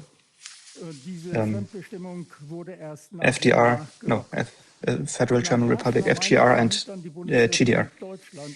A situation that was only gradually relaxed. According to prevailing opinion, the Federal Republic of Germany, as a so-called, quote, subject of international law identical to the German Reich, unquote, then regained, quote, unquote, full sovereignty, as stated in Article 7, Paragraph 2, through the 2+4 Treaty of September 12, 1990, so that, theoretically, German neutrality would be achievable today.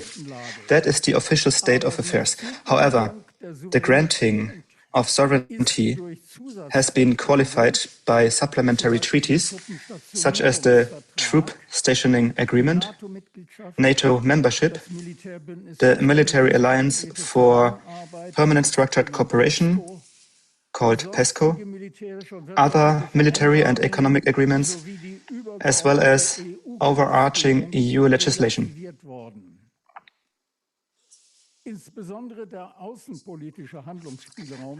In particular, Germany's scope for action in foreign policy is limited due to the Allies' rights of reservation and influence. While agreements such as the Troop Stationing Agreement or the NATO Treaty can be determined, and Germany could also withdraw from the EU, it is highly questionable whether a German government would dare to take this step or be able to stand up to the US and the UK. It is also well known that the US does not adhere to any treaties once they no longer suit its respective administration. CDU politician Wolfgang Schäuble, who has played a key role in shaping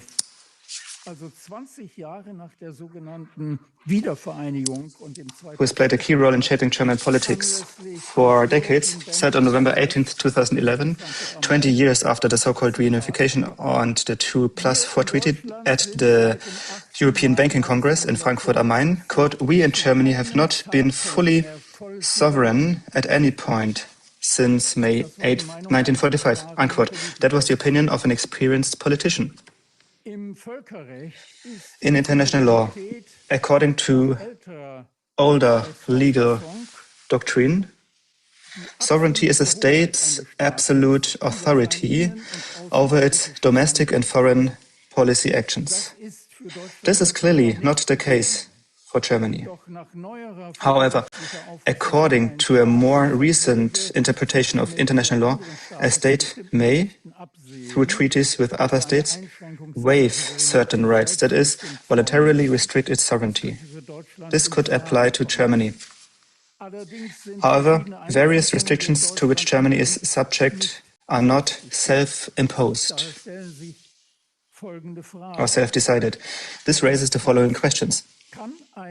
Can a country, first question, can a country whose population is constantly lied to, deceived and humiliated, which has no peace treaty, and which, according to Articles 53 and 107 of the United Nations Charter, is still an enemy state vis-à-vis the victorious powers of World War II? Can the state be sovereign? The enemy state clause that coercive measures, including military intervention, could be imposed without special authorization from the UN Security Council. Should Germany once again pursue an aggressive policy, which it is doing right now? What this means is open to broad interpretation, and such interpretation would, if necessary, be made by the victorious powers of World War II, namely, mostly by the United States. It is true that there is a debate over whether the enemy state provisions arising from the aforementioned articles have become obsolete due to Germany's membership in the United Nations. But if that were the case, these provisions could have been repealed long ago. Second, can a country with 11 massive US military bases, which permanently maintain approximately 39,000 soldiers in Germany, including nuclear weapons, and invite international conferences to the Ramstein military base, from which they command drone strikes, can such a country be considered sovereign? Third, can a country in which the victorious powers of World War II have still reserved certain powers for themselves be sovereign? There is a view that so-called petrified occupation law still applies, that is, an occupation law that, upon the conclusion of the transitional agreement, was not subject to any disposition by the German state, unquote, and that individual provisions of this law remain in force. Fourth point, can a country that is unquestioningly cut off from affordable energy supplies from Russia, that constantly allows itself to be dictated to,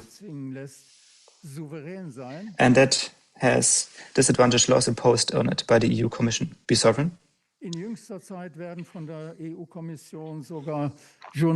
The EU Commission has recently even sanctioned journalists, which means their accounts are frozen.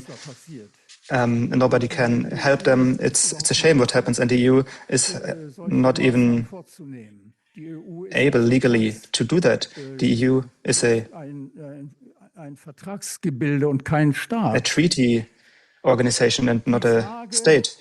The question of German sovereignty is a difficult issue that has existential implications for the population, yet it is avoided by official channels. But it is time to bring it into the public discourse, which is currently being attempted by several peace organizations. In fact, the political situation is, as it stands in the spring of 2026, would be favorable for initiating and implementing German neutrality. With the new US National Security Strategy, NSS, US President Donald Trump has created the opportunity to undertake a fundamental reassessment of the transatlantic system and the country's own security conditions. With this document, he is, among other things, putting an end to NATO's further expansion and thus to the speculations of the Western European coalition of the willing, so-called, regarding Ukraine's NATO membership. But this coalition of the willing has not realized it yet, obviously. And Berlin's politicians remain entrenched in the deep state of the Obama and Biden administrations, which, through its media and networking campaigns, made them fit to govern and position them against Russia. Instead of seizing the opportunity to advance Germany's interests, the Merz government has, since taking office in May 2025, been working to provide vast amounts of money and weapons to Ukraine at the expense of its own population in order to prolong the proxy war against Russia. A shift could result from the war in Iran and Germany's looming economic ruin.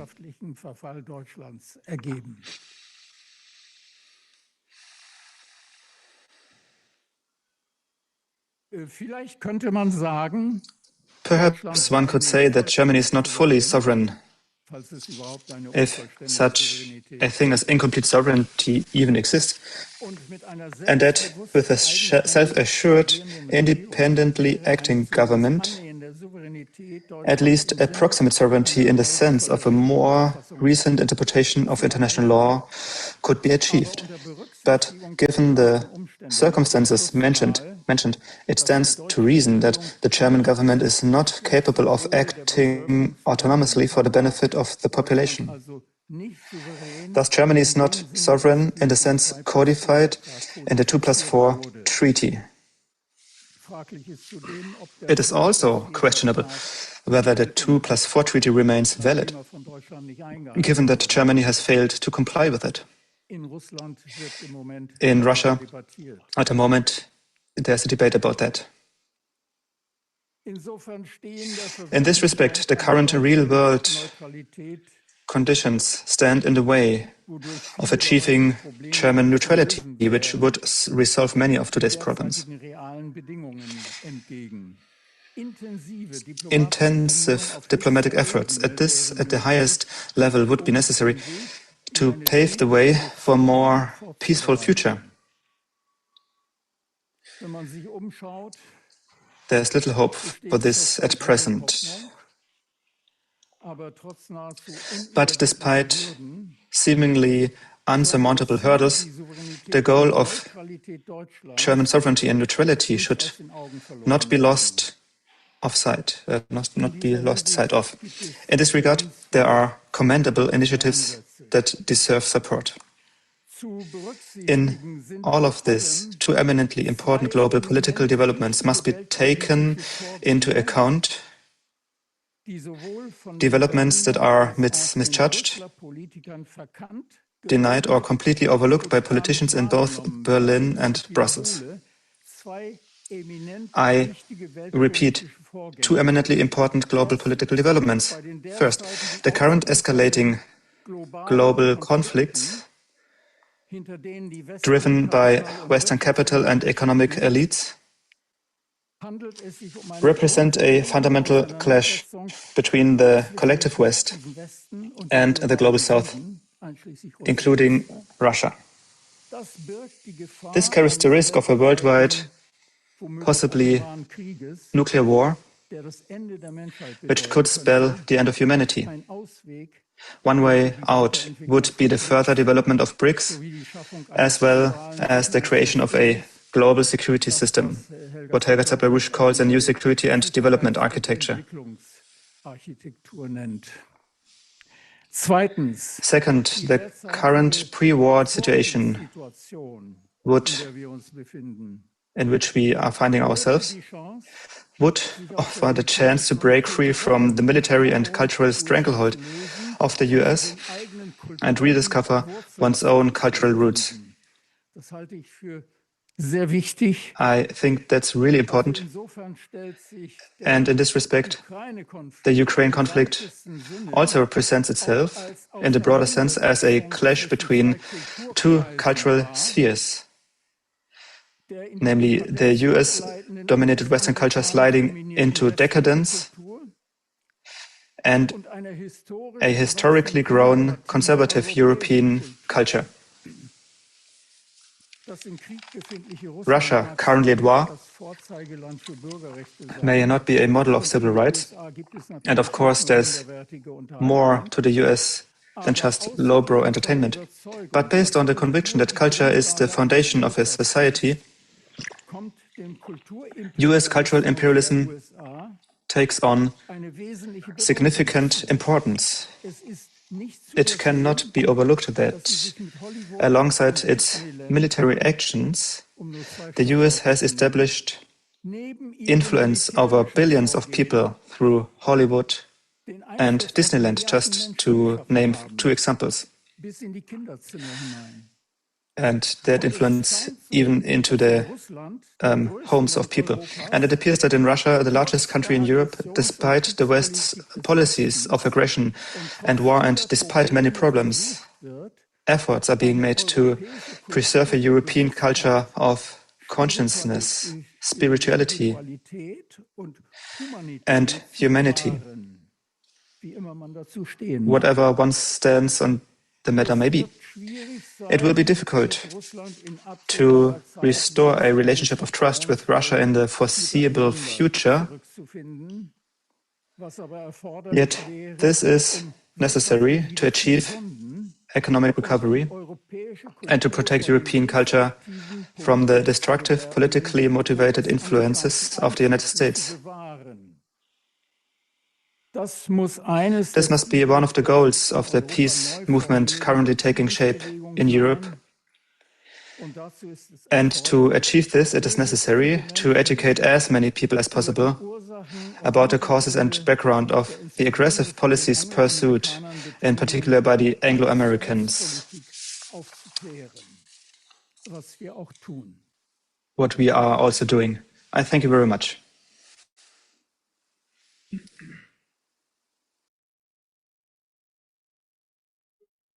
Ganz herzlichen Dank, Herr Dr. Bittner. Wir sind jetzt mit den Reden. Thank you very much, Mr. Bittner. These are the end of our speakers. I want to ask the four speakers to come up to the podium. Unfortunately, it is also Mr. Arlacchi should join from the internet. So we have some time for discussion among the panelists, and we can also take up some questions from the audience.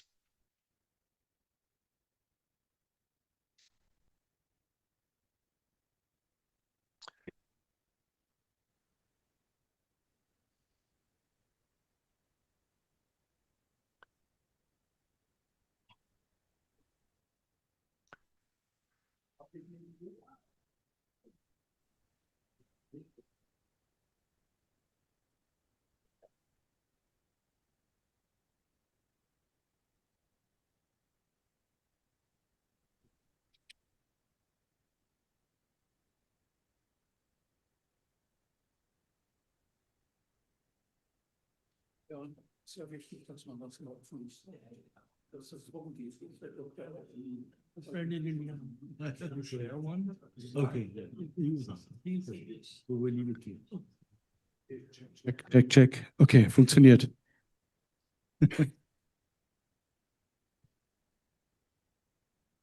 Vielleicht können wir, tut mir leid, aber vielleicht können wir kurz in eine Diskussion einsteigen. I'm sorry, but the discussion now, I would like to ask the foundation of this conference and ask, so there are so many ideas. So we had the idea, the model of the China-Asia cooperation. There's this question of the neutrality of Germany. We had the idea of the BRICS of the global south. What have you seen in these discussions as a basic idea what concerns our development program? I'm thankful that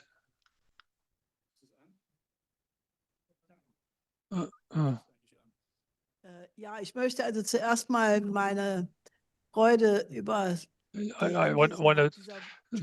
joyful about the presence. Also ich möchte zunächst mal meiner Freude über die Anwesenheit dieser wunderbaren Gäste zum Ausdruck bringen. These wonderful guests are here. I think the only chance how Germany can be saved is that we have more people from other countries to hear, especially from the global south, from the global majority, because the inner German discussion is such, I don't any expression, it's a kind of it's a sterile situation where things are developing underneath. This is the question being discussed in Germany right now. Mr. Bittner has made a big point that we have no sovereignty. In France, at least you have the sovereignists. In Germany, this word is not known at all. And this is a good example, I guess. Herr Tripathi hat etwas angesprochen at the end of his speech about the metaphysical foundations which are based behind these proposals. There's an outage or what? We keep on speaking, and we hope that the light goes on again.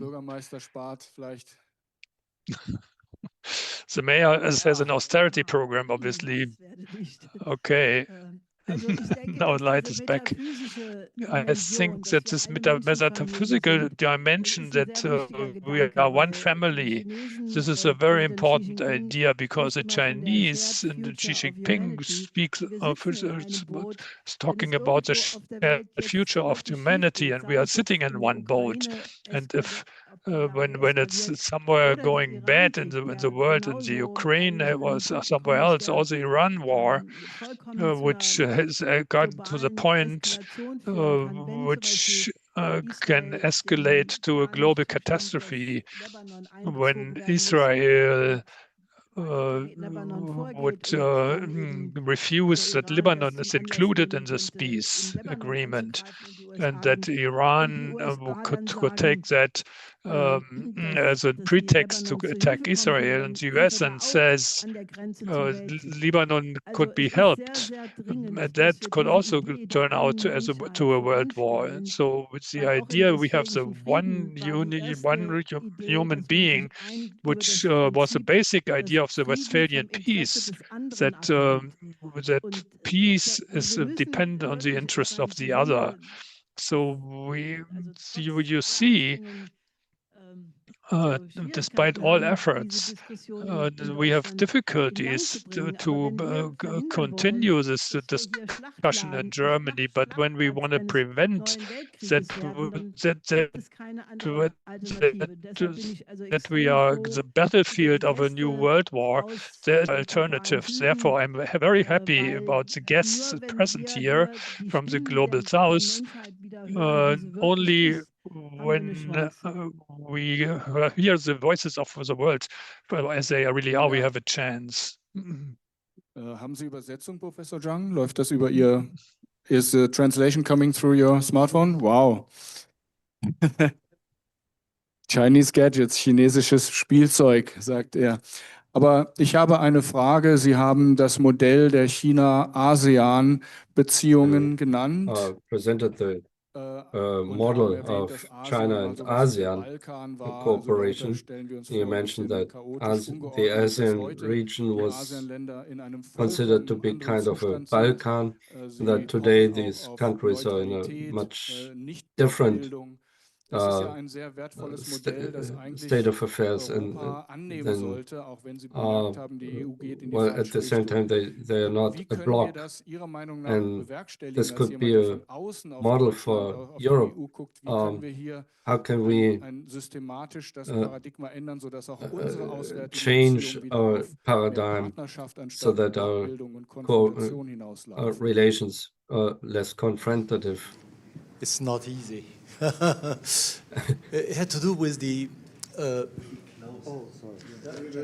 okay. It's not easy in the sense that, in the first place, the EU structure... Just close to your mouth. Sorry, very close.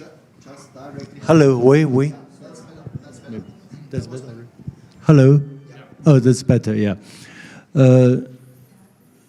It's not easy in the sense that, in the first place, there is this external power, United States, which has been exerting so much influence for decades and continuously. And even with Donald Trump disruption, who knows, Democratic Party may come again, whatever. So how to balance European autonomy and vis-a-vis American influence, that's the key. Because China, my Chinese bias, is indeed a enabler. As a big power, we take the lead not to intervene in the internal affairs of other countries. Even for China-Filipino dispute in the South China Sea, you just say another country, the United States or any other big power, they will beat the Philippines. They will wipe out the Filipino Navy. We can do that within 24 hours. But we don't do that. We said, it's Filipino politics with ups and downs. So let's overcome this difficulty at this particular moment. We only use water cannon. We did not fire a single shot. So there's a lot of constraint on Chinese part. As a result, we think, in 1 or 2 years, things will become different. Yeah, so we have longer vision. And that domestic structure, somehow, the EU top elite there do not exercise the right leadership. They seem to not know the interests of the European business people, ordinary people. They pursue this, what I call absolute, moral absolutism, and liberal absolutism, and green absolutism. All this, as a result, it cannot really work for the interest of European countries.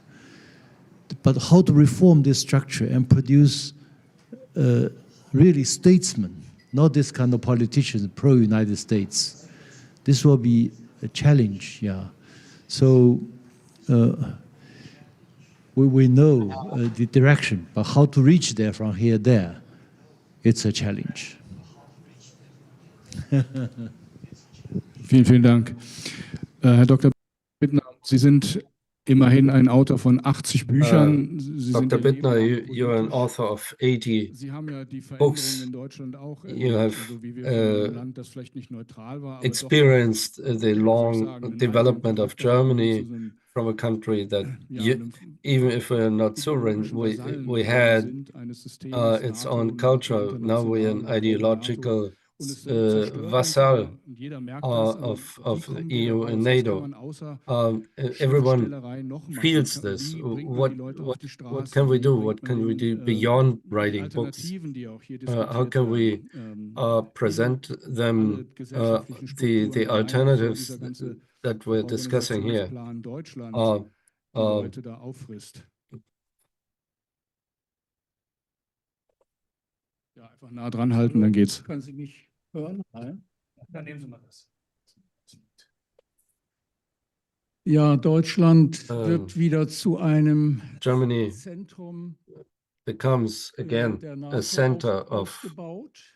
Ich NATO. habe ja noch It das is Ende being des Zweiten Weltkriegs built up erlebt. as Ich a bin center for NATO. 1941 I've in Gleiwitz damals experienced Schlesien, the end Oberschlesien, im of zweitgrößten World deutschen War Industriegebiet II. I was geboren born in und 1941 habe in ziemlich schlimme Sachen Silesia, miterlebt and I damals. have Und experienced quite bad insofern habe ich mich things ziemlich at früh that time, and Friedenspolitik therefore I have engagiert. in a very early Werde time immer wieder nach meinen I got active Vorträgen in the oder peace von movement, Bekannten und Lesern meiner and Bücher many angesprochen. people who Die read kommen hier my aus books dieser schlimmen asked me, Situation, in der how wir do we uns get out befinden. of Ich the sprach vorhin von einer bad situation that we're in? Vorkriegssituation. And I said we're in the Ein pre-war Kriegsausbruch steht eigentlich kurz situation. bevor. It Und wie feels kommen wir like da there is raus? Und a viele, war also coming, immer wieder höre ich, ja, and many man muss feel eine this, and they ask, Revolution how machen. do we get out? So Aber dazu fehlen alle we need Voraussetzungen, kind in of a Deutschland auf jeden Fall, aber revolution, auch but in the Europa. conditions Vielleicht for a in revolution Frankfurt wäre das are in not Frankreich wäre das noch am in ehesten France. möglich. It would be possible, perhaps, but Ich bin der Meinung, also ich sage dann I immer, do die anderen believe haben that immer die besseren Waffen. that the Ich bin others der always Meinung, have the dass better weapons. Aufklärung I für uns believe im that Moment die einzige Möglichkeit ist, education is our aus own dieser verfahrenen Situation means in this herauszukommen. Wir müssen versuchen, situation to get die out of it. Menschen über die Hintergründe und We die have to Ursachen dieser inform Situation, the dieser human beings Vorkriegssituation, in der wir uns befinden, about this aufzuklären. Eine pre-war andere situation, Möglichkeit and I sehe ich don't im see Moment any nicht. other Ich freue mich auch possibility, and I'm über happy that die Referenten aus anderen the Ländern, speakers die hierher from other gekommen countries sind who have come und here berichten, wie and sie die Lage reports sehen, dass sie how im they sogenannten globalen look at the Süden situation, that they in anders the aus als so-called hier bei global uns. south see things differently than we here. Bevor ich Ihre Frage dran nehme, danke, ich merke Sie schon mal there's a vor. question Bevor noch ein paar Fragen dran nehmen, würde ich gerne I can then Sanjay Tripathi etwas would fragen. Also Sie like sind to ein ask erfahrener Mr. Bildungspolitiker, Tripathi, Sie sind aber auch you're an Geschäftsmann. Sie haben mir erzählt, dass experienced Sie auch in China sehr educator, viel. you're a Können Sie das hören? businessman. English? Ich spreche kurz auf Englisch mit ihm. Also, I thought you had a translation. Anyway, so you're an experienced businessman, but also intellectual concerning with public education. Ja, okay, also nochmal von vorne. Mr. Tripathi, I'm sorry, I'll start from the beginning. You are an experienced educator, but also you're doing business. When we discussed, you said you had business in China. So we just, I mean, Helga Zepp-LaRouche already mentioned that when you talked about India as a civilizational country, you have the same advantage as China to have a like 5,000, 6,000, 7,000 year background. What advantage? What is the current Indian-Chinese relations, and what advantages can you melt together as India and China? Isn't that one of the pivotal questions also for peace in the entire Eurasian region? Thank you. Am I audible? Okay, thank you. A beautiful question, and this is the right forum where it could have been answered. And having Professor Zhang next to me, so like we both are sitting together and we are in consonance together, so that speaks about it. Having said that, India and China share a long history.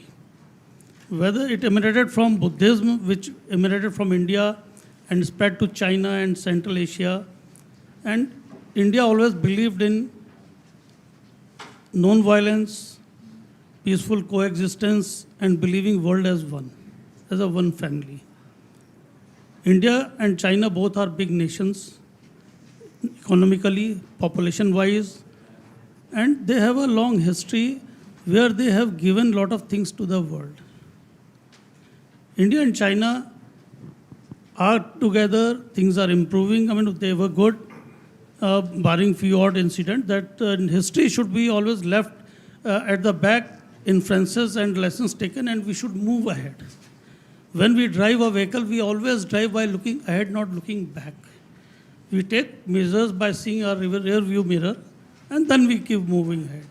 So both the nation can do a lot and give a lot to the world as big economic powerhouse, a good education system. We have robust education system. We have democracy. In India, believe you me, you can talk anything against the Prime Minister and still nobody will take much note of it and the country moves on. So we can teach this to the world. Yes, democracy and what we have been talking about, the sovereignty. Today, people talk anything about the sitting PM and he takes very lightly. He smiles at it. Yes, everybody has the right to be heard. And we are all born equal together. That is the basic nascent of the idea. We should all understand this is what we have been propagating to the world. And nothing is permanent.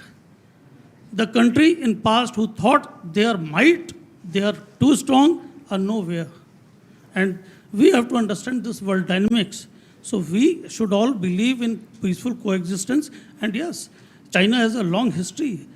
We have been seeing it. We have seen it. I have been to China and been going to China. I found people are so nice, honest, hardworking. I really love them.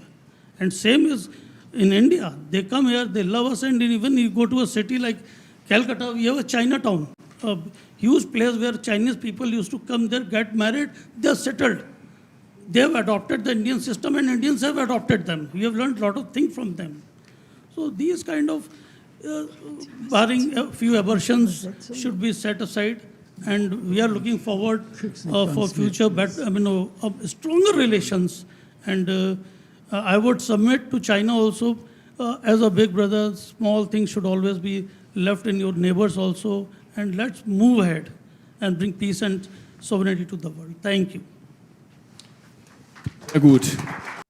Ich würde gern. Ich komme einfach mal mit dem Mikrofon zu Ihnen. Ich hatte eine Frage. I'm coming with a microphone. Und Herr Dr. Bittner hat es ja angesprochen. Herr Dr. Bittner hat es schon angesprochen. Das Problem ist ja nicht das Interesse. It's not the interest in alternatives, but the channels are switched off. Where in the valley of the clue list and channels like Russia Today, they're just switched off. They're blocked out, and so that a large part of this population will stay uninformed. That is just to confirm what Dr. Bittner said. This is the situation in Germany, and we're just not informed, and people don't know about what China proposes, what India proposes. Und Bayern auch. So, ich habe jetzt so viele Fragen auf einmal. So now there are a lot of questions. Now I'm coming over here for the next question. Fuchs-Kitowski, mein Name vom Deutschen Friedensrat. He's from a German peace council. I would like to thank Ms. Zepp-LaRouche for this conference because it brings our own interest and the Russian interest together with the interest of the other world. And because we cannot really solve the problems without respecting other countries. I would like to contradict one thing. It was said that nuclear power cannot be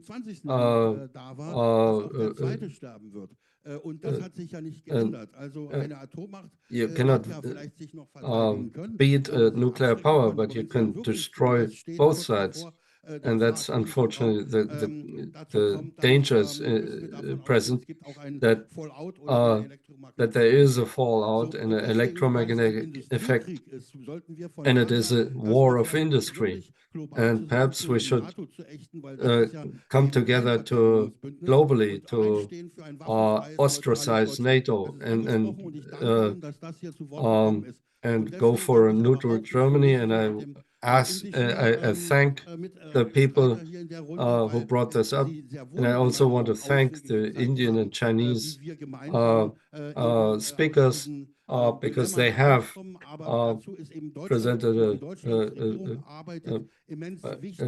it is for Germany. It's very important that we stick to the treaties, including the 2+4 treaty. And then the last point is the education. One of the other possibilities how we can be heard is we could go for the tax strike. We don't pay tax unless it's documented. The money doesn't go into war. Thank you. Hello, my name is Erik Recke. I'm from the. Okay, wenn es lieber allen ist. Also, mein Name ist Erik Recke. Ich bin Mitglied des Sächsischen Landtages für das Bündnis Sarah Wagenknecht. Also ein Parteikollege von Sevim Dahle. Entschuldige mich für Ihre Abwesenheit. Ich weiß auch nicht, wo sie ist. Ich hoffe, es geht gut. Ich verfolge die Gedanken von Linden LaRouche und Frau Helga Zepp-LaRouche schon seit vielen Jahren. Ich freue mich sehr über das Podium. Vielen Dank für diese sehr erhellenden Beiträge. Weil ich in Deutschland das ja lange verfolgen konnte, hätte ich dann eine Frage an Professor Zhang. Sie haben das Konzept des spirituellen Amerikanismus entwickelt.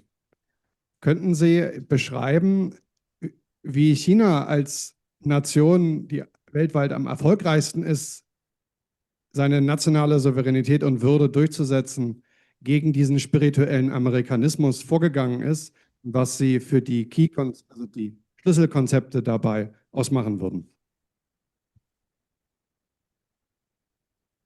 Would you like to start? Because it was a very concrete question. So this question about the spiritual Americans. Yes, I did use that phrase to describe some Chinese who were thoroughly brainwashed by the American propaganda. As a result, you know, they behave and act in the same way as if they. I think it's a problem of translation. No. Well, just change the microphone. Just give it to. Is there a microphone that works better? No, it's okay. I speak louder. Is it okay? But, okay. Yeah, it's in fact it's a phenomenon not only in China but also in Europe, in Germany as well. They could be Chinese, they could be German, they could be French, they could be wherever, but they are spiritually, they belong to the United States. They believe whatever United States government says is correct. So this is entirely brainwashed by Washington, by this whatever, the organizers of color revolutions, etc. Fortunately, in a country like China, this used to be a major concern for people like me, you know. And yet, with the rise of China, with more and more confidence in ourselves, as a result, this so-called spiritual American and their influence has been dwindling sharply, especially among young people. If you look at the opinion surveys in China today, for those Z generation who were born in the 1990s and this century, they think China is already a much better country than the United States. But those born in the 50s and 60s, especially those who were trained in liberal arts, not yet very sure yet, you know. But on the whole, the overall trend is positive for China. So this is very important. Just 15 years ago, if the U.S. Embassy in Beijing issue a blog, it could create a media event. Everyone knows something has happened. Well, the Americans say this way. But today, if the U.S. Embassy still put up a blog, people laugh at it. It's a matter of ridicule immediately in the social media, a celebration. So totally different, the atmosphere different. With the rise of China itself, we know economically, China, much bigger economy. If you look at the purchasing power parity, back in 2014, China economy was bigger than the United States. So now it's already many years past. Militarily, I mentioned this already. It's the Helga said, Defense Secretary said, be careful with China, huh? Don't play fire with this China. And then scientifically, if you look at the report issued by Australian Strategic Policy Institute, ASPI, which use these indicators, out of the 64 most critical technologies, China beats the United States in 57. So China is a scientific superpower as well, yeah, even in the field of AI. As for soft power, at least most Chinese don't buy American narratives. That's important. Thank you.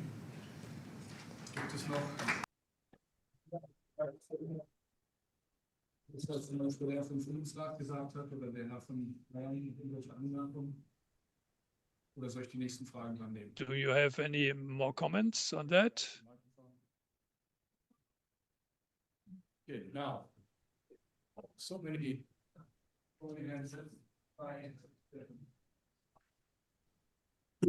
Thank you very much. I hope everyone can hear me. With two professors, one from China and one from India, and with some few people of our friends from Africa, we are more than half of the world here represented. But I am living in Denmark, and I recently just met people from Greenland, and also the Greenland's Prime Minister. And the question they asked, I am just trying to put forward the same question, that they asked me, will China and India help us if what they did to you, like they colonized you, and like if USA comes and attacks us like Donald Trump is saying, that I will just come and take it, I need Greenland. This has gone all through the world. So now the world has turned that even Scandinavia is thinking, will China and India together maybe, that would be even, come to help us, or what is their position on sovereignty of this part of the world? Thank you very much. Hello, good afternoon.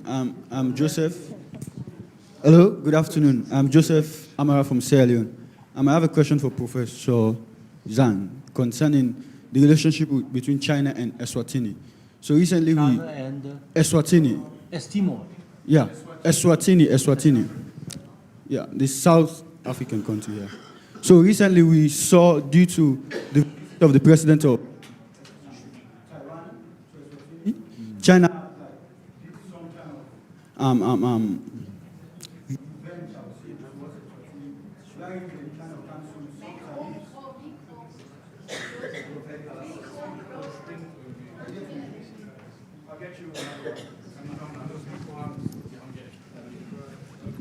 Check, check.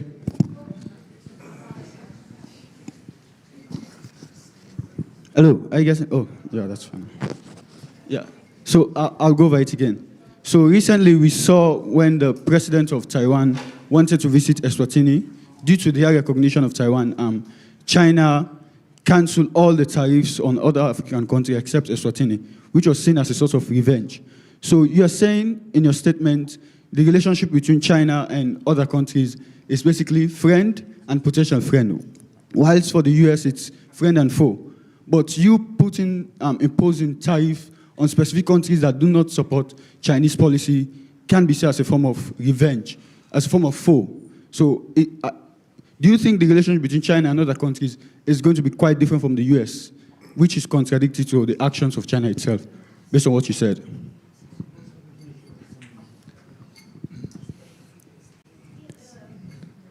Yeah.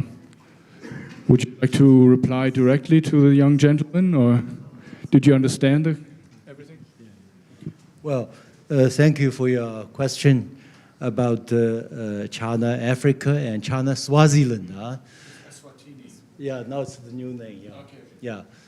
And, you know, I said China pursues a policy of peace, friendship, and win-win cooperation with all other countries. But we have also red lines, which no country can cross. Taiwan issue is the red line. No country can cross. If the United States cross, will be the United States. We see it very clearly. So don't mess with that.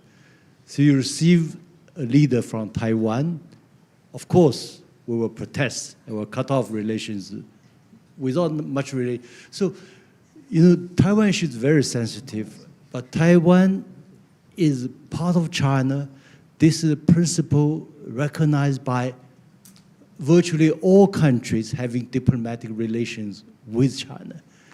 Swaziland is the only African country that still maintain diplomatic ties with Taiwan. No other African countries. So Swaziland should move ahead with the changing times. You know, China offers zero tariff for all African countries for their imports into China, except Swaziland, which had cut into China's core interests. So, as for Taiwan is part of China, you look at the constitution used by Taiwan. The official name of Taiwan is the Republic of China. It's part of China. This constitution means Taiwan is part of China. This is common sense for the people on both sides of Taiwan Straits, the mainland and Taiwan. So go with the strong trend. Otherwise, you'll become ever more isolated, already too isolated. I have a lot of sympathy for you. Thank you. Ich kann im Moment nur noch eine Frage dran nehmen. Oder I can only take one question or maybe two very, very short, because we want to start the lunch break on time. Thank you. My name is Irene Eckert. I wanted to first thank everybody because at this conference and everything what the Schiller Institute is doing, I'm very thankful for that. It was talked about metaphorically before that we need to get the world to us so that we get impulses and know more. I find it also wonderful that the representative of China and India are together at the podium, and that the possibility of peace among the cultural countries, that you show us how it's going, how it can be done. And also want to thank Mr. Bittner. He is very political since many years. And I think this aspect, which has been talked about many times, the aspect of spirituality, the aspect of necessary enlightenment,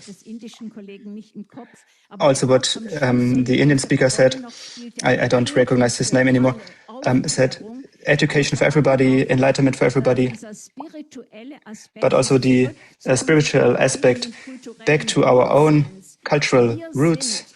We are in Germany a colonized nation, and I also want to allude to the motto of the whole conference, 500 years, the end of the colonial epoch. We also need to make that our own. We are the Congress of Cultural Freedom. Since the 50s, after the war, has manipulated our German brains, not only in Germany, but also in India. India is still mentally colonized by the British colonialism. This is still not over. China is further in that progress. It has not been easy, maybe, but it has achieved to get away from that. So that's what I wanted to say. I wanted to thank. I hope this was not too long. Okay, shortly. Hello, Emma. I just want to reply to one of your comment. India doesn't have any more British colonialism. The best example is you have an Indian person who was PM of UK. And you can't think of any UK person or origin person becoming PM in India. So India has gone much ahead of that. That was long back. And please do not think that India is suffering of any kind of mindset or affected by the UK. Rather, it is other way around. We are spreading the message of Vasudhaiv Kutumbakam and non-violence. And world is going to realize it, and it is realizing it. You see these skirmishes, these conflicts, what are they teaching us? Everybody is backing out. They have realized peaceful coexistence is the only solution. And yes, the democracy. Whenever there is a big democracy, India is a country which has got a different dialect at every 100 kilometers. Imagine. There are 100 kind of various sects, religions, and we all are staying together, nurturing together and coming up together. So there are drawbacks of that system, but that is the positive thing about the human index. You can say anything. You have free speech there. So thank you. I hope I've replied to your comment. Thank you. Ich würde gerne Helga ein kurzes Schlusswort für eins bitten. Now I want to ask Helga for a concluding statement. The Schiller Institute is after our big German freedom poet of freedom, Friedrich Schiller. The reason why I founded this institute 1984 as the institute and named it Schiller Institute is because I came to the conclusion that he has the most beautiful picture of man, and he has understood everything which we need to gain inner freedom. He spoke about that there's no contradiction between being a patriot and a world citizen, and I think we need to start to become free in our head, that we are also world citizens. I think that's the world to freedom for Germans, that we, on the one hand, hold up our wonderful German classical culture, but that we also have the destiny of humanity in our minds and hearts, and therefore we will become innerly free. My late husband, he has been American US citizen. We have been married for 40 years. He has. I have lived a long time in USA, and only there I became a patriot because I was so. I grew so angry what the Americans do against our sovereignty, German sovereignty. That was a process of freedom for me. In 1971, I was for the first time in China, and there I have seen the Cultural Revolution. I have traveled more.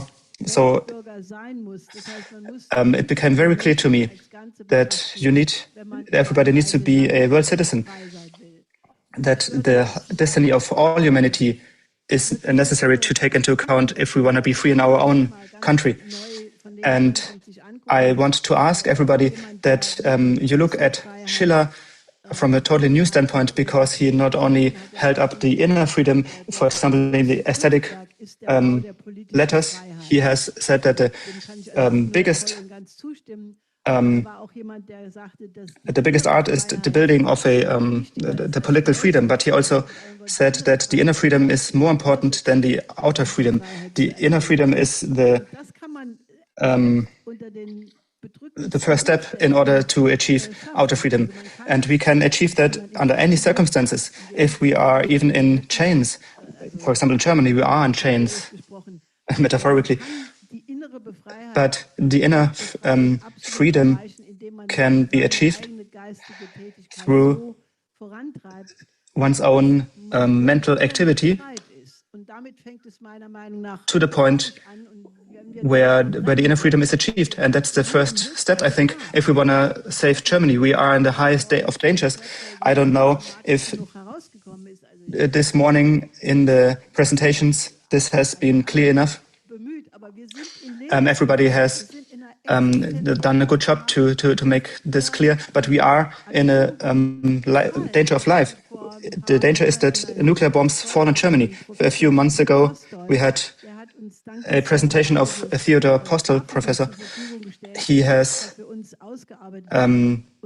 generated graphics for us, which we are able to use now, thankfully. He said, when it comes to war, hundreds of nuclear bombs fall over Germany. That just comes from the fact that many American US atomic bombs are on mobile stations. And in order to hit all of these, many hundreds of atomic bombs would need it. Theodor Postel will speak this evening, this afternoon. You can ask him directly. If you would understand how big a danger we are through this criminal politics, for example, what Mr. Pistorius, the defense minister, is doing, that's close to treason. Basically, it's a crime against the population of Germany. Everybody has sworn an oath to hold away harm from the population. And what do they do? We have to grow the movement against that. We have to foremost unify the peace movement. Many groups do things, but they are still very much divided.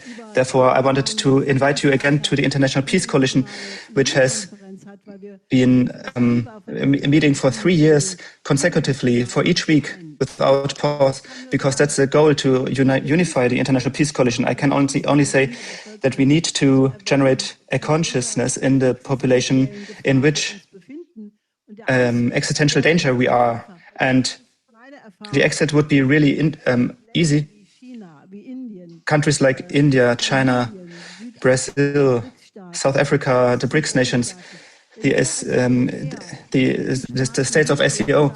If we would go as Europeans to those states and say we want to cooperate with you on eye level, we would be welcomed with open arms. The arrogance in Europe that we find in Europe is not there in those countries. And we have to make very clear to the population here, it would be very easy to solve all the problems if we would substitute geopolitics with cooperation. So please applaud all those speakers, Tripathi, Professor Zhang, Mr. Bittner, and Mr. Arlacchi. I'm sorry that I couldn't let him speak again. Now we have a small, now we will exchange some presentations, but we need to clear the hall very quickly. That's 100-year-old art from India, given by Mr. Tripathi to Mrs. Zepp-LaRouche. Thank you very much. We have to leave the room now. we need to be here on time because at 2:30 p.m. on time, the second panel will begin.